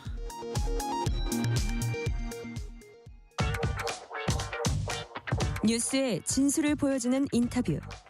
뉴 진수. 트럼프 2기 정부가 들어선 이후 세계는 미국의 정치 상황에 촉각을 곤두세우고 있습니다. 무엇보다 미국 대법원이 트럼프 행정부가 전 세계 국가들에게 부과한 관세 정당성 여부를 면밀히 따지고 있기 때문입니다. 외교안보, 경제안보 등에서 미국과 긴밀한 관계인 대한민국으로선 미국을 둘러싼 정세 변화에 더더욱 민감할 수밖에 없습니다. 미국 전문가이신 민정훈 국립외교원 교수와 함께 자세한 얘기 나눠봅니다. 민정훈 교수님 어서 오세요. 네, 안녕하세요. 자, 트럼프 대통령 2기 시작된 지 10달이 지났습니다. 미국 안팎에서 여러 관측 부정적 평가도 나오고요. 핵심 지지층은 긍정적 평가를 할 텐데 민정훈 교수님께서는 어떤 평가에 좀 주목하고 계십니까? 평가가 상반되고 있잖아요. 네네. 그 부분을 저희가 잘 봐야 된다고 생각을 해요. 그러니까 저도 매일 아침에 출근을 하면 제 컴퓨터 메인 화면에다가 미국 내 진보 언론, 그다음에 보수 언론 이렇게 그 웹사이트를 띄워놓고 보거든요. 네네. 그러면 그 주제는 같으나 상반된 톤으로 이제 얘기가 나올 거 아니겠습니까? 네네. 그런 걸 보는데 우리한테는 주로 진보 언론 쪽의 얘기들이 많이 들어오죠. CNN이라든지 네. 뭐 좀 거론한 게 어떨지 모르겠지만 워싱턴 포스트라든지 뉴욕 타임스라든지 이런 네네. 게 많이 보도가 되는데 그것은 미국의 정치 한국화가 심한 그 환경을 보면 절반밖에 안 되는 거예요. 그러니까 팍스 뉴스라든지 좀 그 온건 보수를 할 수 있는 월스트리트 저널이라든지 네. 또 뭐 뉴욕 포스트라든지 좀 센 뭐 이런 데를 보면 완전히 그 톤이 다르거든요. 그런 걸 보면 우리가 보는 미국은 물론 우리는 관세라든지 네. 동맹 현대화 대외 정책 부분에서 많이 힘들었기 때문에 도전을 받고 있기 때문에 네. 부정적일 것이다. 미국 내에서 트럼프 대통령의 인식이 그렇게 생각하는데 결코 그렇지 않다는 것. 네. 예, 말씀해 주신 것처럼 트럼프 대통령 지지층은 여전히 견고하고 이민이라든지 여타 사회 부분에 있어서 법과 질서를 세우고 뭔가 좀 전통을 강조하고 너무 정치적 올바름에 대해서 이제 그 뭔가 좀 피로감을 느끼는 그런 유권자들을 보다듬는 부분에 있어서는 네. 상당히 효과적으로 동원되고 있기 때문에 네. 우리가 보는 것은 절반의 미국일 수 있다. 이 부분을 좀 보고 네. 있습니다. 물론 우리가 관세나 이런 부분에서 이제 좀 보고 있기 때문에 미국이 저래도 돼 이런 부분에 대해서는 공감하는 부분이 있지만 미국이 저래도 돼 그 트럼프 대통령이 저럴 수 있는 동력은 뭘까? 지지층이겠죠. 예, 뭐 그런 부분. 네. 얼마나 튼튼하길래 저렇게 밀어붙일 수 있을까? 그리고 워싱턴의 정치적 동학은 어떻길래 트럼프 대통령을 하나도 견제하지 못하는가? 이런 부분을 보면 네. 상당히 복합적인 부분이 있다고 할 수 있겠습니다. 그래요. 예를 들어서 뭐 우리가 보는 CNN, 뉴욕 타임즈가 미국의 전부가 아니다. 팍스 뉴스도 있고 월스트리트 저널도 있고 그다음에 트럼프 대통령 지지율이 좀 시원찮은데 그럼에도 불구하고 그 강성 그 지지층들이 받치고 있는 그런 부분들까지 봐야 된다는 말씀이시고 지금 제가 얘기를 듣다 보니까 워싱턴의 그 기득권층 이스태블리시먼트에 대한 국민들의 피로감 그런 것들을 또 트럼프가 파고드는 그런 측면도 있다는 거죠. 그렇죠. 그것도 있고요. 우리가 좀 관가하는 부분이 뭐냐면 네. 말씀드렸죠. 트럼프 대통령이 어떻게 저렇게까지 강하게 밀어붙일 수 있을까? 그렇죠. 우리가 보기엔 말도 안 되는 네. 어떤 정책을. 그런데 행정부는 충성파들이 있다고 하니까 많이들 이해를 하시는데 네. 의회도 공화당이 여당이잖아요. 뭐 차이가 크진 않지만 네. 야당하고 어쨌든 과반만 있으면 되는 거니까 대부분의 법은 통과시키기 위해서는 네. 그러니까 트럼프 대통령이 공화당 여당에 대해서 갖는 장악력이 일기 때와는 확연히 달라져 가지고 네. 지금은 거의 공화당은 트럼프당 이렇게 해도 과언이 아니에요. 네네. 그리고 연방 대법원 사법부까지 미국은 헌법재판소가 없고요. 연방 대법원이 최종 판결을 해주는 데인데 거기 그 대법관이 9분인데 네. 그 종신직이에요. 그래서 공석이 생길 때만 지명할 수 있는데 모든 지명권을 대통령이 갖습니다. 미국은. 네네.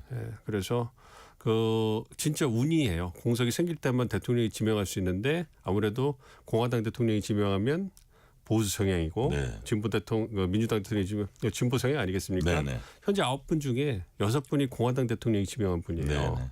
그러니까 그래서 일단 보수로 네, 저기 저 따로 카테고라이즈 하는 거죠. 그렇죠. 그래서 뭐 법과 원칙에 따라 판결하시겠지만 그럼에도 보수 성향이 좀 있지 않나 생각해 보면 네.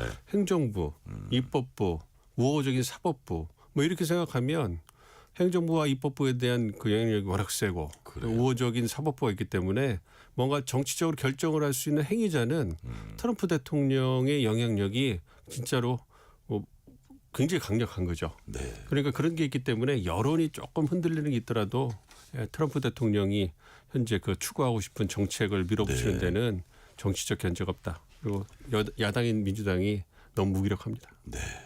자, 지금 무엇보다 우리 관심을 끄는 현안은 트럼프 대통령이 이제 각 세계 각국에 부과했던 관세 이게 과연 정당하냐 적절하냐를 미국 대법원이 따지고 있잖아요. 말씀하신 대로 9명 대법관 중에 6명이 보수 색채 보수 그 성향으로 이제 분류가 되고 있고 3명이 이제 진보 성향으로 분류가 되고 있어서 야 이거 트럼프 대통령한테 유리한 거 아니냐는 생각을 할 수도 있는데 보니까 존 로버츠 대법원장이나 뭐 클라렌스인가요? 뭐 해가지고 한 2명이 되게 또 부정적으로 지금 보고 있다는 얘기도 있고 해서 이 부분은 어떤 판결이 나올지 좀 봐야 되는 겁니까? 어떻게 되는 겁니까? 그렇죠. 그러니까 1심, 2심 판결에서는 네. 그 국제 비상 경제 권한법을 근거로 해서 관세를 행정부가 부과하는 것이 네. 권한남용이다. 이 부분을 인정을 했어요. 네네. 그렇기 때문에 이제 그것이 권한남용이고 위헌이다 이렇게 판결이 났기 때문에 이제 계속 행정부가 이제 항소를 한 건데 네. 이제 마지막 그 연방 대법원까지 올라왔잖아요. 그러니까 법리적으로 본다면 그렇다면 아무래도 하급심의 판단을 존중할 가능성이 꽤 있죠. 그래요. 왜냐하면 1심, 2심이 똑같게 나왔으니까. 근데 이게 정무적 판단은 좀 다를 수 있다는 거예요. 네. 그러니까 말씀드린 것처럼 9분 중에 6분이 보수 성향이고 만약에 법리적으로는 위헌일 가능성이 크다고 보지만 정무적으로 봤을 때 만약 이것이 위헌이라고 연방대법원이 판결했을 때 이제 사법부의 정치적 독립이 깨질 수 있고 트럼프 대통령으로부터 상당한 공격을 받을 수 있기 때문에 네. 사법부의 존립도 들어올 수 있는 그러한 상황에 직면할 수 있는데 과연 그러한 그 위험을 사법부가 이제 감수할 수 있을 것이냐. 지금 기본적으로는 의회 권한이다. 이거는 대통령 권한이 아니라 관세 부과하는 건 이렇게 보니까 거기서부터 이제 약간 저 논의가 시작되는 거죠. 그렇죠. 그러니까 이 국가 비상 두 가지 포인트라고 볼 수가 있는데요. 국제 비상 경제 권한법을 근거로 관세를 부과했는데 이게 비상 경제 권한법이잖아요. 그러니까 만성적인 무역 적자가 국가의 비상 사태냐 이렇게 규정할 수 있겠느냐 요거 하나 하고 네네. 말씀드린 것처럼 관세를 부과하는 것은 의회의 고유 권한인데 네. 행정부가 이렇게 관세를 부여하는 것이 적절한 것이냐 이런 얘기를 하는 거죠. 뭐 그렇죠. 그런 부분인데 근데 이제 말씀드린 것처럼 법리적으로는 뭐 그 1심, 2심 판결을 보면 글로 그거는 가는 나는다. 게 정상적인데 근데 정무적으로 보면 이것이 만약에 그 위헌이 됐을 때 지금 지금까지 한 880억 달러 9월까지 관세로 세수가 거쳐야 이게 한 126조 원 된단 말이에요. 그것이 환급될 때 갖고를 정치적 파급력, 후폭풍, 그다음에 그 미국 행정부가 어떤 갖게 될 혼란, 네. 그 미국 영향력에 대한 어떤 그 불신 이런 부분을 고려했을 때 법리적 판단과 정무적 판단이 부딪힐 수 있다. 그랬을 때 연방 대법원이 정무적 판단에 손을 들을 가능성도 배제할 수는 없다는 거죠. 법리적 판단을 할 가능성이 더 높지만 정무적 판단을 할 가능성도 배제할 수 없기 때문에 지금 지켜보고 있는 거고요. 미국은 아까 말씀하셨죠. 우리와 좀 다르게 그 세금을 부과하는 것이 의회 권한이잖아요. 왜냐하면 미국이 처음 그 건국이 됐을 때 이 대통령의 권한은 굉장히 제한적이었어요. 그러니까 나폴레옹이라는 존재가 있었기 때문에 한 사람한테 권력을 몰아주는 것이 어떤 신생국 미국의 어떤 살아나는 생존에 있어서는 그게 좋지 않을 수 있다. 그렇기 때문에 국민의 대표인 의회가 세금을 부과하고 군대가 전쟁을 일으키고 이런 핵심적인 권한을 헌법에다가 의회에 준 거예요. 그런 역사적 배경이 있기 때문에 말씀해 주신 것처럼 세금 부과는 의회의 권한인데 그것도 국민들의 손에서 뽑힌 하원이 그 갖고 있는 주된 권한인데 그걸 대통령이 쓰나 이 부분에 대해서 이제 우리가 좀 인식이 다른 거죠. 자, 그래서 우리가 뭐 대법원이 지금까지 1, 2심도 어떻게 보면 다른 이제 미국한테 많은 관세를 내는 나라들 우리나라 포함해서 유리하게 나왔고 그래서 대법원에서 잘 나오면 우리한테 큰 이익이 생기는 거 아니야 이렇게 생각하시는 분들이 있을 것 같은데 트럼프는 마치 불리한 판결이 나와도 플랜 B가 있는 것처럼 얘기하고 있어요. 이건 무슨 얘기입니까?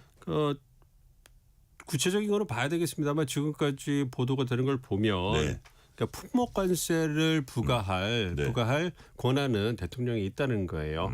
그러니까 전 세계를 대상으로 관세를 일괄적으로 부여하는 권한은 그런 의회에 있고 입법의 영역인데 대통령이 일괄적으로 보편가세 10%를 전 세계에 매기고 거기다가 상호관세를 국가별로 좀 다르게 매긴 거 아니겠어요? 그래서 우리가 15%를 받은 것처럼 그런 권한은 없다는 거예요. 근데 품목별 관세는 충분히 있는 거예요. 그러니까 이번에 상호관세 논의가 됐지만 뭐 철강 알루미늄에 50% 부과된 것은 전혀 논의가 안 되고 이번 그 헌법소원에서의 그 대상에도 포함되지 않습니다. 그러니까 무역 확정법 232조 같이 국가 안보에 부정적 영향을 미친다. 그런 품목의 수입을 제한할 수 있다. 이거는 그 행정부의 고유 권한이라고 할 수가 있고요. 그다음에 불공정 무역에 대응하기 위해서 무역법 301조를 발동한다.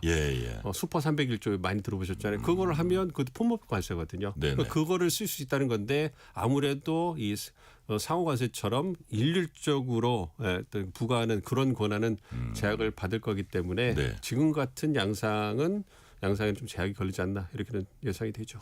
최근에 보니까 트럼프 대통령이 국민들한테 관세 배당금 지급하겠다는 방침을 이제 공개를 했어요. 자, 외국에서 받아낸 관세 인상분을 가지고 국민들끼리 나눈다 뭐 이런 개념 같은데 이게 시행하는 데는 어떤 걸림돌은 없겠습니까?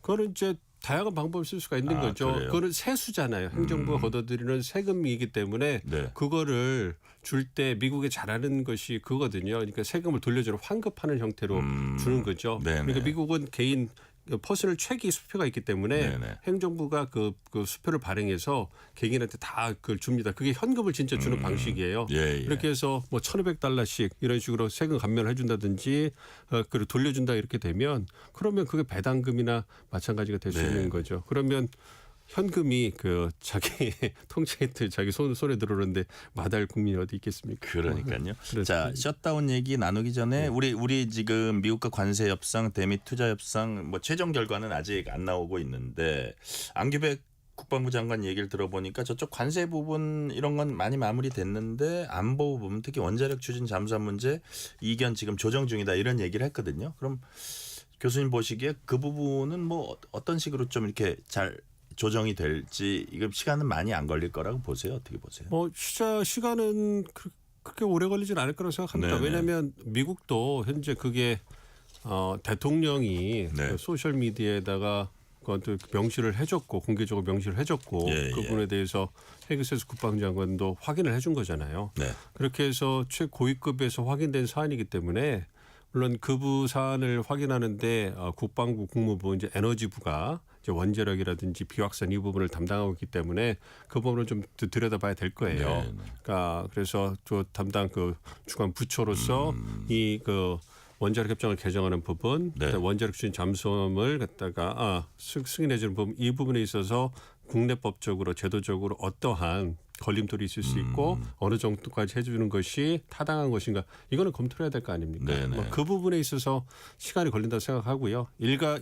저는 개인적으로 생각했을 때 일각에서 주장하는 것처럼 대통령이 얘기한다고 모든 게 투영되는 것이 아니다. 네. 부처에 다를 수 있다 하는데 저는 현재 트럼프 대통령이 갖고 있는 막강한 권한을 생각했을 때 대통령 그 황제 같거든요. 네네. 그러니까 트럼프 대통령의 말은 곧 정책이고 법이 아닌가. 지금 미국 정치가 그렇거든요. 그런 상황에서 에너지 장관들 크리스 라이트라고 트럼프 대통령이 임명한 분이고 네네. 충성파인데 에너지부가 그 밑에 있는 뭐 국장이라든지 공무원들이 트럼프 대통령의 명을 어긴다.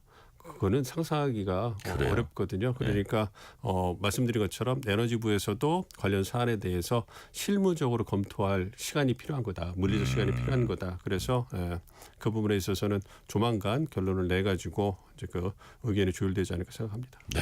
지금 교수님 말씀을 듣다 보니까 1기의 트럼프와 달리 2기의 트럼프는 전혀 다른 강력한 트럼프로 돌아왔군요. 자, 셧다운 얘기 좀 해보겠습니다. 예산안 처리 늦어지면서 연방정부 문닫는 이른바 셧다운이 미국에선 역대 최장기간 기록했습니다. 근데 이제 오늘 들어온 소식을 보니까 1월까지 임시 예산안은 상원을 통과했네요. 그럼 이 문제도 좀 해결이 돼가는 건가요? 해결이 된다고 봐야죠. 네. 40일까지 끌었던 게 역사적인 거였고 네. 최장기간 끌은 거죠. 그러니까 기싸움을 한 거예요.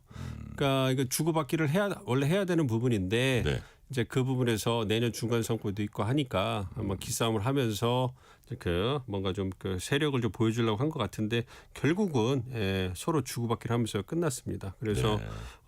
가장 그 초미의 관심사였던 오바마 케어라고 하는 거죠. 네네. 그러한 미국의 건강보험 보조금을 지급해줘야 연장해야 되는데 그걸 공화당이 이제 OBBA라고 해가지고 하나의 크고 아름다운 법안 해가지고 네.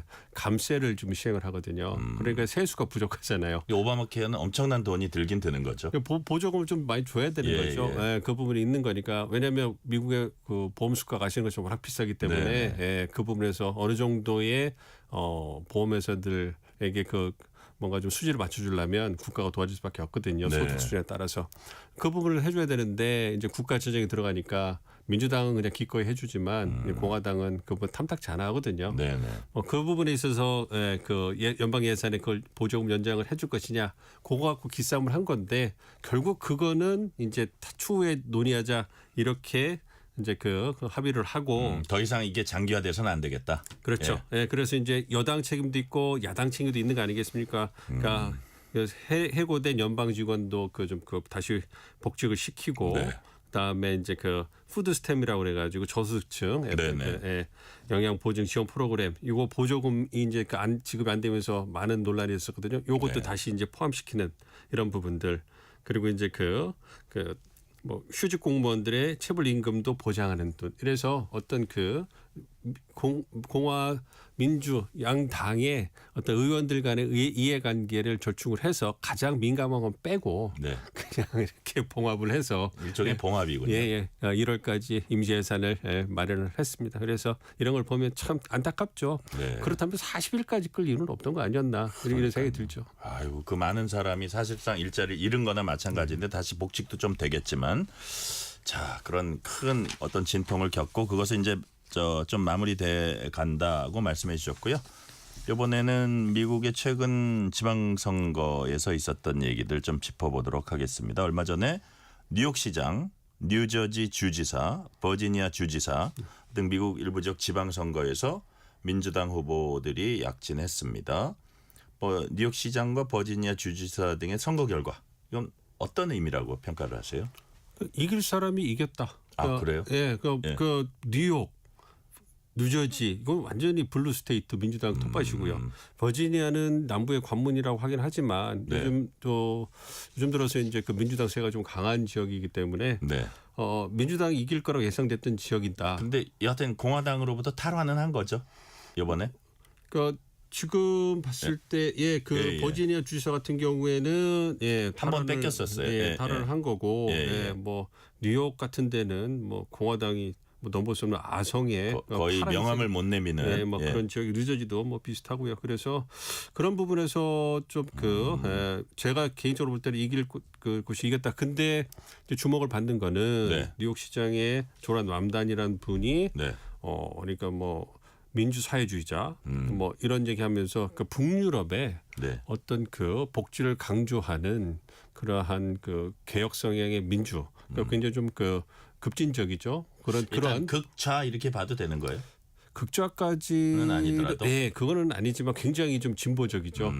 그래서 민주당 내에서도 좀 민주당 워낙 큰 정당이니까 개파들이 나뉘어져 있어요. 하원 같은 경우에 그러면 가장 극좌라고 진짜 말씀드릴 수 있는 스쿼드라고 그래갖고 한 젊은 의원들이 있는데 그분들 굉장히 강경합니다. 그분들은 소수고 그거 말고 이제 신민주당원 이렇게 빌 클린턴이라든지 힐러리 클린턴, 조 바이든 같이 좀 온건한 분들, 진보지만 온건한 분들, 그다음에 의회 진보연합을 해가지고 좀 더 진보적인 색깔이 계신 분들이 있어요. 버니 샌더스 같은 분, 그런 분들 같은 경우에는 그러니까 조란 맘단이 비슷하게 그분도 이제 민주사회주의자 뭐 이런 얘기를 하거든요. 복지 강조하고 뭐 이런 분이신데. 근데 이제 그런 분, 조란 맘단이란 분이 이제 34살 됐는데 이제 무상 교육, 무상 버스, 뭐 최저임금 인상, 거기다 임대료 동결, 뭐 이런 거 거의 뭐 미국에 상상 못할 뭐 특히 뉴욕에서 사회주의, 자본주의 천국인 뉴욕에서 그런 걸 하니까 그게 또 이제 어려운 뉴욕 시민들의 팍팍한 어떤 생활을 딱 그거에 대한 경종을 울리면서 당선된 거 아니겠습니까? 그래서 과연 이 실험이 내년 중간 선거까지 갈 것이냐, 뭐 이것이 초미의 관심사죠. 자, 그럼 뉴욕 신임 시장만 두고 보면 이분이 어떤 미국의 어떤 뭐 좌파 진보 세력 중에 뭐를 대변할 수 있는지 약간의 터닝 포인트가 되는지 아니면 극히 일부분이고 하나의 찻잔 속의 태풍인지 어느 쪽이라고 보세요? 그러니까 새로운 바람이라고는 볼 수 있죠. 왜냐하면 최초의 무슬림, 인도계 무슬림이거든요. 그러니까 기독교 전통이 강한 미국에서 무슬림 시장이 나왔다. 그것도 30대 시장이 나왔고 인도계다. 아시안 계통의 무슬림이 뉴욕 시장이 됐다. 이건 파격이거든요. 근데 이제 그래서 뭔가 민주당이 새로운 바람을 일으킨 거 아니냐 이렇게도 볼 수 있는데 이것이 뉴욕에서 끝날 것이냐, 찻잔 속의 태풍이 될 것이냐, 아니면 내년 중간선거까지 확장성을 가질 것이냐, 요건 지켜봐야 된다. 왜냐하면 미국의 50개 주가 다 뉴욕 가지 않거든요. 그런 부분이 있고 아까도 그래서 이제 개파도 말씀드렸는데 네. 이게 뉴욕 시장 조란 맘단 있는 그러니까 스쿼드나 뭐 의회 진보 연합까지 좀 이렇게 좀 급진적인 이런 네. 분들하고 함께하지만 이번에 그 버지니아 주지사나 뉴욕 주지사 같은 분은 이번 뉴저지 주지사 같은 분은 신민주당원 네. 온건 보수 온건한 그 진보 중도 진보 이런 분들이에요. 네네. 그렇기 때문에 색깔이 다르죠. 그러니까 민주당이라고 해도 그러니까 그분들을 봤을 때 차라리 그 파괴력은 이 버지니아 주지사나 뉴저지 주지사가 훨씬 더 그래요. 중도 확장성이 있는 거죠. 그렇기 때문에 그런 부분이 그 고려했을 때 내년 네. 이분이 새로운 민주당의 트레이드마크로 떠서 민주당을 이념적으로 국자 쪽으로 쫙 끌고 갈 것이냐. 그렇게 됐을 때 과연 민주당이 중간 선거에서 승리할 수 있을 것이냐. 트럼프 대통령과 공화당이 공산주의자 사회주의자 공격하면서 중도 확장성을 막고 이제 코너로 몰아버릴 건데 그걸 극복할 수 있을까? 그걸 극복할 의제가 있고 뭔가 힘이 있을까? 이 부분에는 전혀 검증이 되지 않았기 때문에 저는 지금까지의 움직임 보면 신선하긴 하나 찻잔 속의 태풍이 될 가능성이 크다 이렇게 봅니다. 일단은 지금 상황에서는 찻잔 속의 태풍이 될 가능성이 크다. 지금 이제 사실 트럼프 대통령 본인한테도 엄청 중요하고 미국의 정치 지형에서 내년 중간 선거 정말 중요하잖아요. 그 중간 선거까지 가면서 우리들이 어떤 변수들에 좀 주목해서 보면 될까요? 경제입니다. 그러니까 코스트 오브 리빙이라고 그래가지고 물가죠. 그러니까 요번에 그 말씀해 주신 것처럼 뉴욕 시장이 조란 맘다니 버지니아 주지사 뭐 뉴저지 주지사 다 이제 경제 실생활 문제를 건드렸어요. 그러니까 작년 대선에 민주당이 완패를 한 이유 중에 하나도 어떤 그 중도층이라든지 유권자들이 가장 간절히 원하는 부분을 건드리지 못하고 낙태라든지 총기 규제라든지 뭔가 이념이나 문화 사회 문제를 건들면서 뭐 어떤 이슈 오너십이라고 하거든요. 그러니까 정당이 갖고 있는 핵심적인 이슈에 있어서 민주당이 공화당이 밀려버린 거예요. 그 물가가 작년에 그 제일 컸잖아요. 네네. 그거를 트럼프한테 뺏기면서 졌는데 그걸 요번에 그 갖고 온 거예요. 그래서 말씀해주신 그 뉴욕 같은 경우에는 임대료 동결, 최저임금 인상, 무상교육 뭐 이런 걸 하면서 실생활 이슈를 건드. 그러니까 워낙 물가가 높고 살기가 폭폭하니까. 그러니까 버지니아나 뉴저지도 마찬가지거든요. 그러한 실생활 문제를 건드려서 언제 그 어필을 해서 이겼는데 이길 걸 이겼지만 더 크게 이겼다 이렇게 볼 수가 있는 거죠. 그렇기 때문에 내년도 그 실생활 문제가 클 거고 특히 관세 효과가 내년 상반기에는 미국 전역이 퍼질 소비재를 중심으로 해서 퍼질 가능성이 있기 때문에 물가 인상 말씀하시는 그렇죠. 건가요? 코스트 리빙이라 해서 뭐 굳이 인플레이션이라 하지 않아도 장바구니 물가가 많이 올랐고 누적된 게 크거든요. 코로나19부터. 이 부분에 대해서 트럼프 대통령을 작년에 백악관 재입성시킨 가장 큰 요인이 그건데 지금 잘못하면 트럼프 대통령이 똑같은 요인에 의해서 내년 중간 선거에서 심판받을 수 있는 거예요. 그러니까 내년 그 상반기 때 미국 내 경제 상황, 특히 이 코스트 오브 리빙 물가 그 소비자가 느끼는 그 어떤 체감 물가가 얼마나 심각한지 개선됐는지 악화됐는지 이게 내년 중간선거 표심을 결정지을 가장 강력한 요인이 아닌가 생각합니다. 교수님 말씀 듣고 보니까 이제 어차피 공화당은 트럼프의 리더십을 딱 중심으로 뭉칠 것 같고 반면에 민주당은 누구 인물을 중심으로 뭉친다기보다는 어떤 물가를 비롯한 어떤 경제 상황을 가지고 이제 밀고 나간다. 그렇기 때문에 트럼프가 뿌려놓은 어떤 관세의 역습이 과연 어느 정도 파장까지 가느냐가 중요하겠네요. 그렇죠. 근데 이제 그게 민주당한테는 한 줄기 빛이 되고 있지만 이것도 한계가 있는 거예요. 물론 작년 대선 완패 이후로 이제 커멀라 해리스라는 후보가 사라지면서 구심점이 사라져서 무기력한 야당으로 전락하고 말았거든요. 그거를 대체할 그 신인이 안 보이고 조란 맘다니가 부상할 수 있을까? 근데 너무 한쪽으로 치우쳐 있기 때문에 오히려 부정적 영향을 끼칠 수도 있다. 그 부분에서 한계가 있는데 그 한 줄기 빛이 말씀드린 코스트 오브 리빙, 그러니까 실생활 문제, 경제 문제인데 이게 한계가 뭐냐면요. 이거는 민주당이 좌지우지할 수 있는 이런 문제가 아니라는 거예요. 그러니까 트럼프 행정부가 어떻게 하느냐를 평가하고 심판하는 거지 자신들이 주도를 해서 끌고 갈 수 있는 의제가 아니기 때문에 그거는 만약 내년에 경제가 트럼프 행정부가 예상보다 잘해서 코스트 오브 리빙 물가가 좀 떨어지고 유권자들 인식이 좋아지면 그러면 민주당은 속수무책으로 또 당할 수밖에 없는 거예요.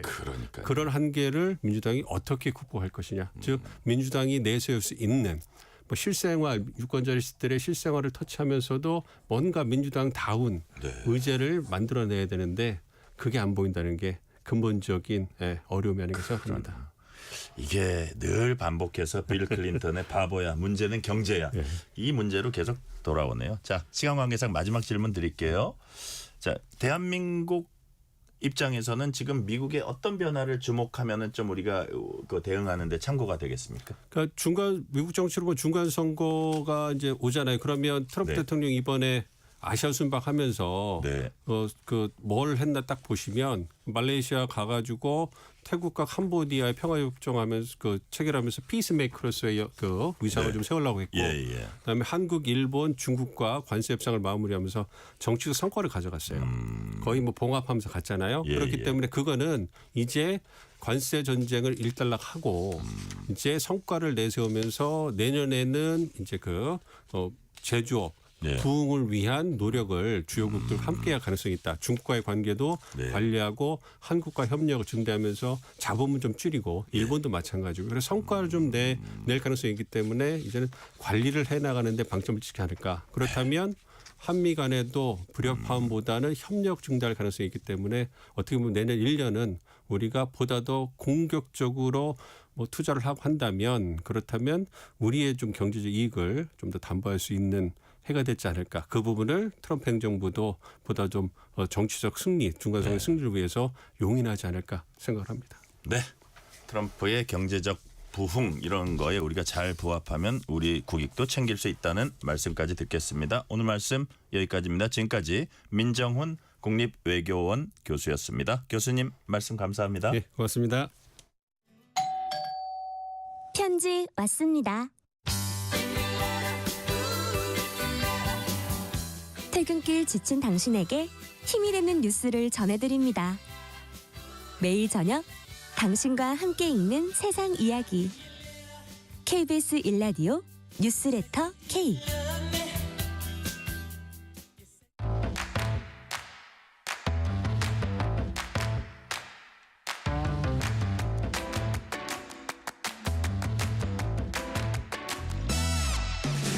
오늘 가장 뜨거운 뉴스 화제 소식 쏙쏙 골라서 전해드립니다. 뉴스레터 브리핑. 오늘 연합 인포맥스 윤슬기 기자 나오셨습니다. 윤슬기 기자님 어서 오세요. 네, 안녕하세요. 코스피가 4천선 아래로 밀렸다가 오늘은 4천선 회복했습니다.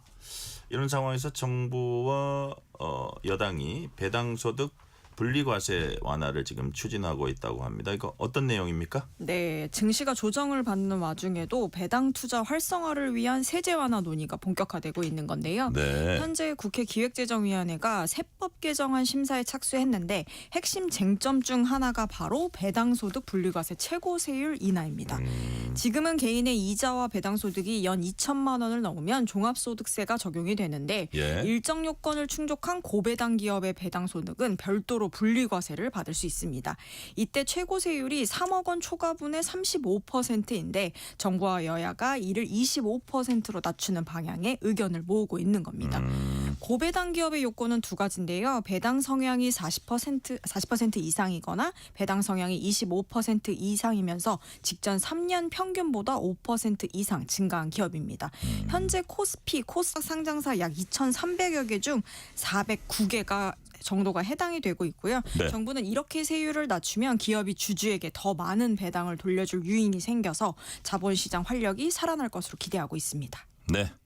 윤 기자 얘기하신 대로 정부뿐만 아니라 여야 모두 찬성하는 입장이라면 이번 세법 개정 속도를 낼 수 있겠네요. 네, 드물게 여야가 같은 방향을 보는 사안인데요. 배당소득 분리과세를 처음 제안한 인물이 더불어민주당 이소영 의원이고요. 같은 당 안도걸, 김현정 의원도 인하에 찬성했습니다. 국민의힘은 애초부터 35% 너무 높다면서 인하에 적극적이었는데 특히 여당은 부자 감세 논란을 피하기 위해 30% 수준으로 절충하는 방안도 검토 중입니다. 대통령실도 배당소득세율을 합리적으로 조정할 필요가 있다면서 인하 방향에 동의한 상태고요.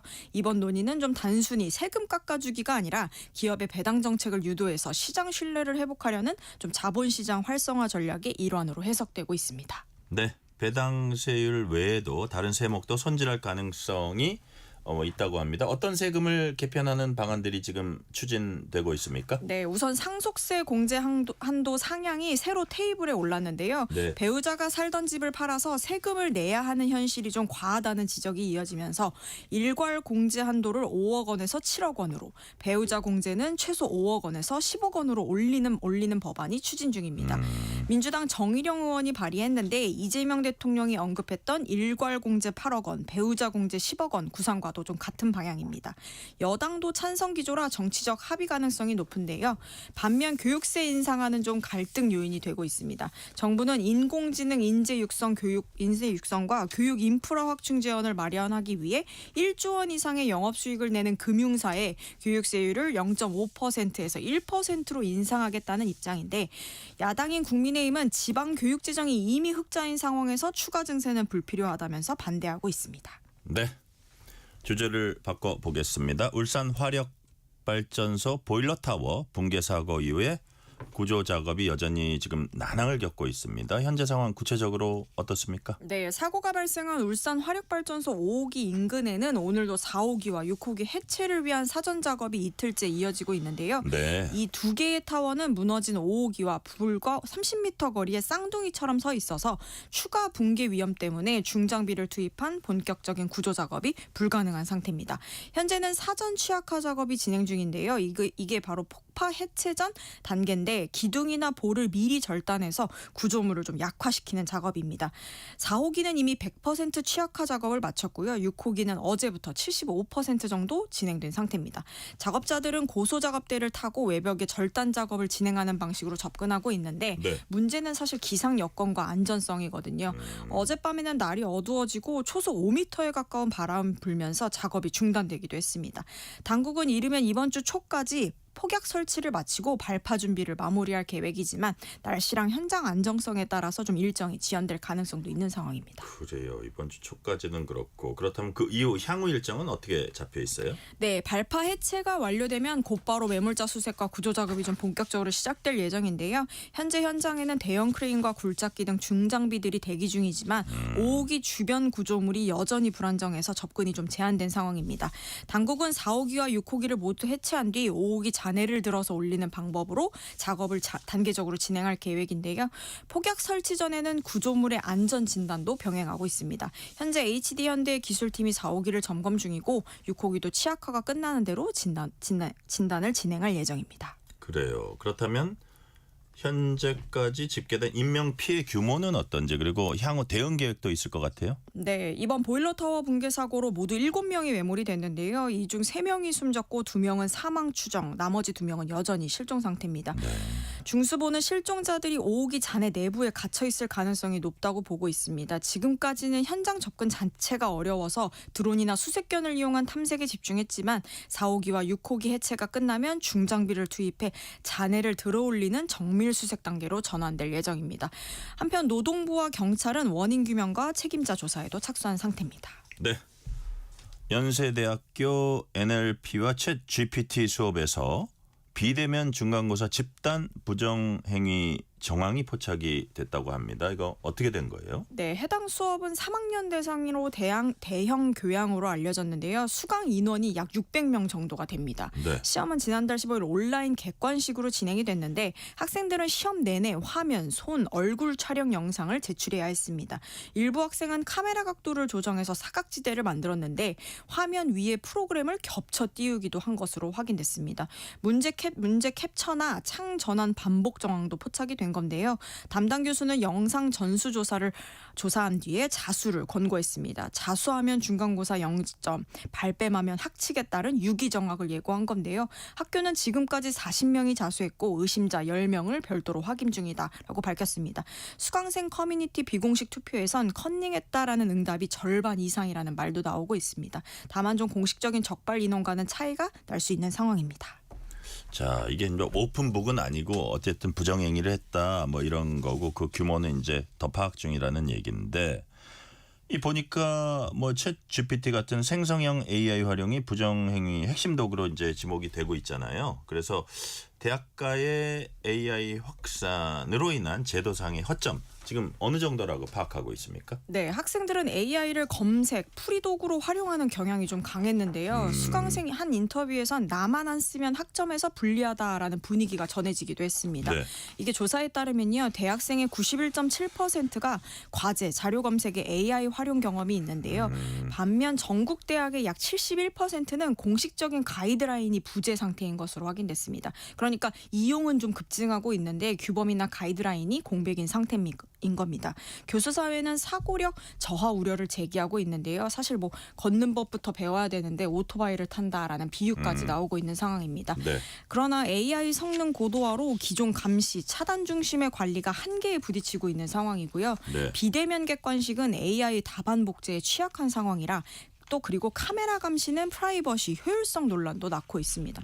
결과적으로 좀 대학이 윤리, 평가, 저작권, 출처 표기를 아우른 좀 통합 정책을 서둘러야 한다라는 목소리가 커지고 있습니다. 그래요. 이렇게 AI 활용을 적극적으로 한다면 거기에 맞춰서 평가 방식도 좀 이렇게 재설계할 필요도 있지 않을까 이런 생각도 드는데 이와 관련해서 대학은 뭐 어떤 걸 좀 바꾸려는 노력을 하고 있나요? 네, 일단 전문가들은 평가 목적의 재정의가 필요하다라고 보고 있는데요. AI를 쓰면 부정이다라는 게 아니라 네. AI를 써도 드러내고 본인 사고를 증명하는 방향이 효과적이다라고 보고 있습니다. 그리고 뭐 출처, 프로빙 로그 제출 의무화가 대안이 되고 있는데요. 학생이 사용한 프롬프트, 모델, 버전, 수정 과정을 첨부하게 하는 겁니다. 네. 또 혼합 평가를 도입해서 비대면 객관식의 비중은 낮추고 대면 구술, 화이트보드 풀이, 뭐 코딩 라이브 같은 뭐 방법을 좀 늘리는 방안도 제안되고 있는 상황입니다. 네. 마지막 질문 드릴게요. 충남 태안 앞바다, 이른바 바닷속 경주로 불리는 마도 해역에서 또 하나의 난파선 흔적이 발견됐습니다. 이거 난파선 흔적 발견된 고선박 어느 시대 선박으로 지금 추정이 되고 있어요? 네, 이번에 국립해양유산연구소가 태안 마도 해역을 수중 탐사하다가 새로운 고선박의 흔적을 발견했는데요. 네. 이 지역은 고려에서 조선시대 조운선, 그러니까 세곡 운반선들이 수도 개경, 지금의 개성이나 한양으로 향할 때 반드시 거쳐야 했던 해상 관문입니다. 하지만 조류가 거세고 암초가 많아서 배의 무덤으로 불릴 정도로 난파가 빈번했던 곳인데요. 조선왕조실록에도 1392년부터 1455년까지 200척에 가까운 선박이 태안 안흥량 일대에서 침몰했다라는 기록이 남아 있습니다. 이번 조사에서는 청자 87점, 나무 밧줄, 벽시, 선체 조각 등이 확인이 됐는데요. 네. 특히 청자는 1150년에서 1175년경에 제작된 것으로 추정이 돼서 고려 중기 무렵의 화물선일 가능성이 좀 높은 상황입니다. 네.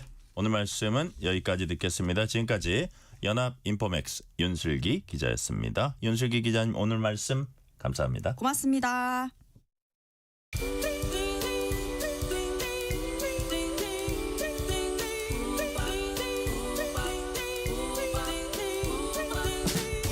오늘 하루 뉴스를 정리해주는 다정한 편지 한 통.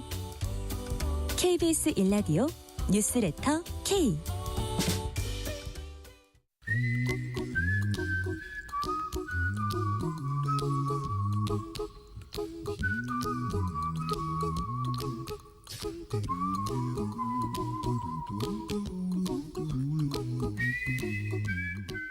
돈 걱정, 경제 걱정, 미래 걱정, 돈 워리.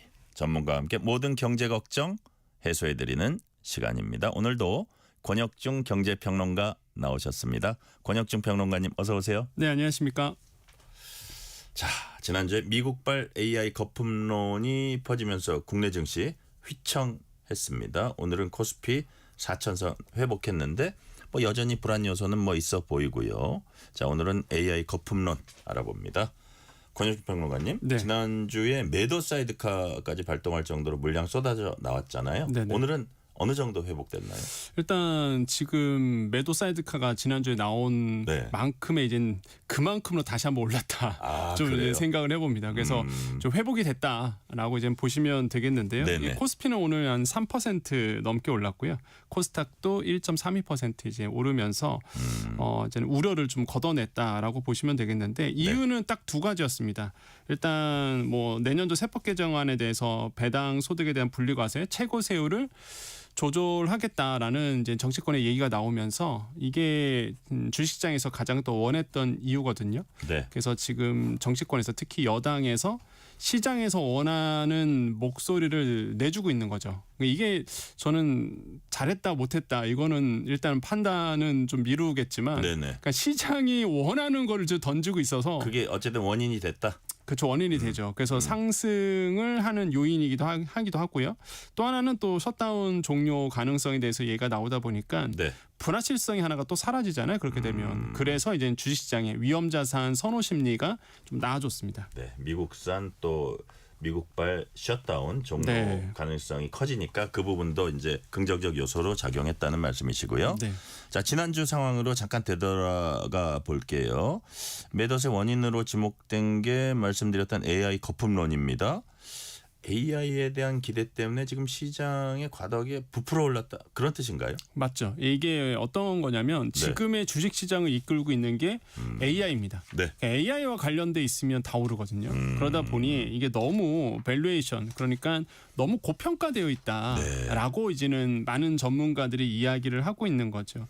사실 이게 제대로 된 평가를 받으려고 그러면 이런 AI를 통해서 수익화가 돼야 되는데 수익화는 되고 있습니다. 엔비디아 돈 잘 벌잖아요. 그런데 투자하는 것만큼 뽑아서 나올 수 있느냐 이거죠. 그래서 엄청난 물량을 지금 투자하고 있는데 이거에 대해서 만족할 만한 이제 아웃풋 그러니까 영업이익이 나올 수 있겠느냐라는 이제는 회의감이 이제는 나오는 거죠. AI 쪽에서. 그래서 이제 거품론이 계속적으로 나오고 있고 골드만삭스 CEO가 최근에 이런 얘기를 했습니다. 이게 기술주에 대한 거품이 상당하다 보니까 향후 12에서 24개월 내에 주식시장이 10에서 한 20% 정도 이제 하락할 수 있다. 이런 이제 전망을 내놓기도 했었거든요.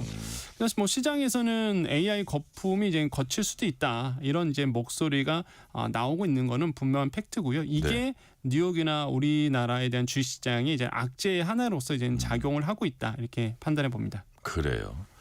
자, 이런 거 우리가 좀 최근 상황을 보면은 2000년대 닷컴 버블이라는 게 있었잖아요. 그래서 일각에서는 자칫 닷컴 버블 같은 거 재현되는 거 아니야 이런 우려도 나오나 봐요. 권혁중 평론가님 어떻게 보세요? 일단 지금 많은 분들이 생각하는 게 또 외신에도 마찬가지고 지금 AI 거품이 일잖아요. 그러다 보니까 닷컴 버블과 비교해서 이제는 많이들 이야기를 하고 계시는데 뭐 판단은 아마 다들 하실 겁니다. 근데 저의 생각은 그렇지는 않다. 닷컴 버블과 좀 차이점은 분명히 있다라고 생각을 해봅니다. 닷컴 버블이라는 거는 아마 한 40대 50대 분들 다 기억나실 겁니다. 우리가 신세계를 만났죠. 그게 뭐냐면 인터넷이라는 2000년대 1990년대 말부터 2000년 초반까지였는데 너무 신기했죠. 모든 게 초고속 인터넷으로 연결이 되고 정보통신화가 되고 근데 그러다 보니까 그 당시에 이제는 닷컴자만 붙이면 투자금이 막 몰렸었죠. 그리고 닷컴자만 붙으면 주식이 폭발하기도 했었습니다. 폭등하기도 했었는데 그때랑 비슷하다는 거예요. AI 거품이. 왜냐하면 AI만 붙이면 폭등을 하니까. 근데 좀 다른 점은 그 당시에는 다 기업들이 부채로 움직였습니다. 펫닷컴이라고 있었는데 아무튼 뭐 모든 미국에 있는 그런 닷컴 기술들이 다 부채로 운영됐었는데 지금은 그렇지 않다는 거죠. 지금의 엔비디아나 아니면 AI 관련주들 보면은 물론 부채도 상당히 껴져 있지만은 걔도 영업이익 활동이 나오고 있다. 이런 측면이 좀 대표적으로 좀 다른 측면이라고 저는 생각을 해보겠고요. 그러니까 실체가 있다라는 거죠. 닷컴은 실체가 없었는데 AI는 지금 실체가 있다라는 게 저는 좀 과거와 좀 다르지 않나. 좀 더 안정돼 있다. 그렇죠. 수요도 있고요. 지금 HBM 막 쓰잖아요. AI 우리가 쓰고 있잖아요. 그래서 이런 점들이 좀 차이점이 있고 그 다음에 통화 정책도 좀 다릅니다. 그러니까 그 당시에는 이제는 거시 환경이 매크로 환경이 금리를 막 인상할 때였어요. 그럼 금리가 인상되는 얘기는 주식시장에 좋은 건 아닙니다. 왜냐하면은 비용이 많이 들어가다 보니까 그런데 일단 지금은 금리가 계속적으로 인하되고 낮춰지고 있는 추세거든요. 통화 정책도 그때랑 달라요. 그래서 섣불리 이게 닷컴 버블과 재현될 수 있다라는 거는 조금 더 지켜봐야 된다. 그래서 아직은 좀 아니지 않나 이렇게 좀 판단하고 있습니다. 이게 뭐 버블 같은 거는 이게 설마 터지겠어 하는데 터져봐야 그 위험함을 알고 그 위력을 알다 이런 얘기는 있지만 그래도 지금 권혁중 평론가님 얘기 들어보니까 뭐 버블 붕괴의 시작일 수도 있다. 이거보다는 뭐 일시적 조정일 가능성이 높다 이렇게 보시는 거네요. 네, 저는 그렇게 보고 있고요. 만약에 이제는 버블이 일어나려 그러면 사실 이제 조짐이라는 게 항상 일어나거든요. 지금처럼 뭐 등락폭이 움직이지만은 크게 빠집니다. 한 10% 이상은 빠져야 되는데 지금 뭐 매도 사이드카 났을 때가 마이너스 6%였거든요. 그러니까 충분히 시장에서 견딜 수 있는 조정은 나오고 있고 그다음에 이번에 조정이 계속적으로 나오는 거는 시장에서 이미 예상했던 부분이었습니다. 너무 많이 올랐잖아요. 그러면 당연히 올랐으면 조정이 일어나는 건 자연스러운 현상인 거고 다만 조정이 일어나야 되는데 안 일어나서 근데 근래에 와서 이제 조정들이 조금씩 일어나는 거거든요. 그래서 저는 뭐 그렇게 위험하게 볼 필요는 없는데 제가 제일 위험하게 보는 거는 시장을 위험하게 보지 않아요. 시장은 자연스럽게 다 균형점을 찾아갑니다. 개개인 투자자들의 행위? 아니요. 정부의 정책이요. 아, 정책이요? 네. 지금 정부가 너무 코스피를 달궈놓고 있는 부분은 분명히 있거든요. 그래서 뭐 상법 개정 뭐 물론 시장에서 원했던 부분이 있는데 이게 너무 시장에 대해 코스피를 집중하게 하는 이게 시장을 놔둬야 되는데 모든 국민들이 지금 코스피에 집중하도록 만든 분위기지 않나. 그래서 이게 저는 좀 우려스럽습니다. 저는 개인적으로. 그래요. 그냥 가만히 놔두면 되는데. 근데 오히려 이런 게 거품을 키울 수 있다? 그렇죠. 제가 이제는 느끼잖아요. 어떤 부분이냐면 주식에 대해서 주자에 관심이 없는 분들도 코스피가 4,000P가 넘어가고 이번 연도 초반에 같은 경우는 2,000 중반대였어요. 물론 너무 밸류에이션이 낮았죠. 낮았는데 그 지금 4,000P가 너무 빨리 왔거든요. 그러니까 너무 이게 과하게 올라가고 있는 속도가 너무 빠르다는 거죠. 그래서 이제 주식을 안 하시는 분들도 이 시장에 들어와서 이게 잘못 투자하면은 또 나의 소중한 뭐 재산이 없어지는 거잖아요. 그래서 너무 과도한 열풍을 의도적으로 불러일으키는 건 아닌가 이런 좀 우려스러움은 전 개인적으로 갖고 있다. 그래서 시장 자체는 알아서 조정이 되지만 정책적으로 너무 떠받쳐 주면 조금 부작용이 일어나지 않을까 좀 개인적으로 좀 우려하고 있습니다. 정책적 배려는 필요하지만 거기에 너무 집중하게 하면 약간 부작용이 생길 수도 있다는 취지로 말씀해 주셨고요. 국민연금 주식 투자 비율이 50% 넘어섰다 이런 집계가 나왔고 근데 특히 엔비디아, 팔란티어 같은 미국 기술주를 굉장히 많이 샀다고 합니다. 이런 부분은 어떻게 평가하세요? 근데 국민연금은 자연스러운 것 같아요. 그러니까 원래 국민연금의 연기금의 이제 목적은 안정적인 기금 운용이거든요. 그럼 그렇게 본다 그러면 우리나라 주식에 만약에 많이 투자하게 된다 그러면 그냥 한 바구니 안에 다 들어가는 거예요. 우리나라 만약에 경제가 안 좋아집니다. 그러면은 주식도 떨어지겠죠.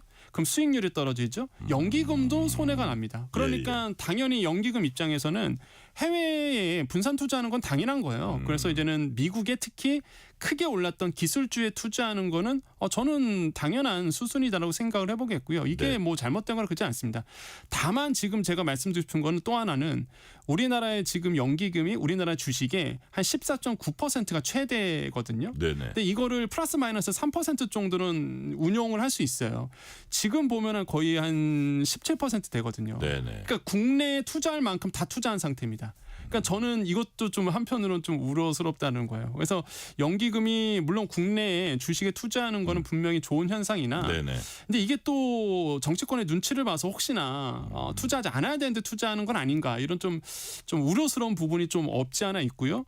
지금 상황은 연기금이 더 이상 국내 투자를 할 수 없을 만큼의 한도가 꽉 찼습니다. 그러면 나중에 조정이 들어와도요. 구원투수가 없다라는 거예요. 우리 주식 시장에. 그거는 염두에 두셔야 된다. 그래서 제가 항상 말씀드린 건 뭐냐면 이게 시장이 너무 좋다고 해서 과열됐다고 해서 내가 지금 투자 안 하면 돈을 못 벌어. 이걸 포모 현상을 얘기하죠. 지금 투자해야 돼. 우리 뭐 내 친구는 직장 동료는 돈 벌었다던데 이거에 너무 휩쓸리지 않으셨으면 좋겠어요. 지금 너무 많이 휩쓸리고 계셔갖고 투자를 모르시는 분들도 지금 투자해야 되겠다고. 그래서 이게 너무 과열되면 좋지 않다. 다시 한번 좀 말씀드립니다. 마지막 질문에 제가 한 번 더 드릴 거예요. 비슷한 질문. 자, 아까 이제 잠시 얘기하셨는데 미국 정부 셧다운 이제 마무리 국면에 들어섰다는 평가 나옵니다. 1월까지의 임시 예산안이 상원에서 통과했다 그러는데 이게 이제 이 사태가 마무리됐을 때 우리 증시에 긍정적인 영향을 미치는 이유가 뭐죠? 일단 셧다운이 만약에 해결이 된다, 종료가 된다라고 본다 그러면 일단 불확실성은 사라집니다. 그것은 뭐냐면 이제 미국에 대한 이제 달러에 대한 영향을 이제 미칠 수밖에 없는 부분이거든요.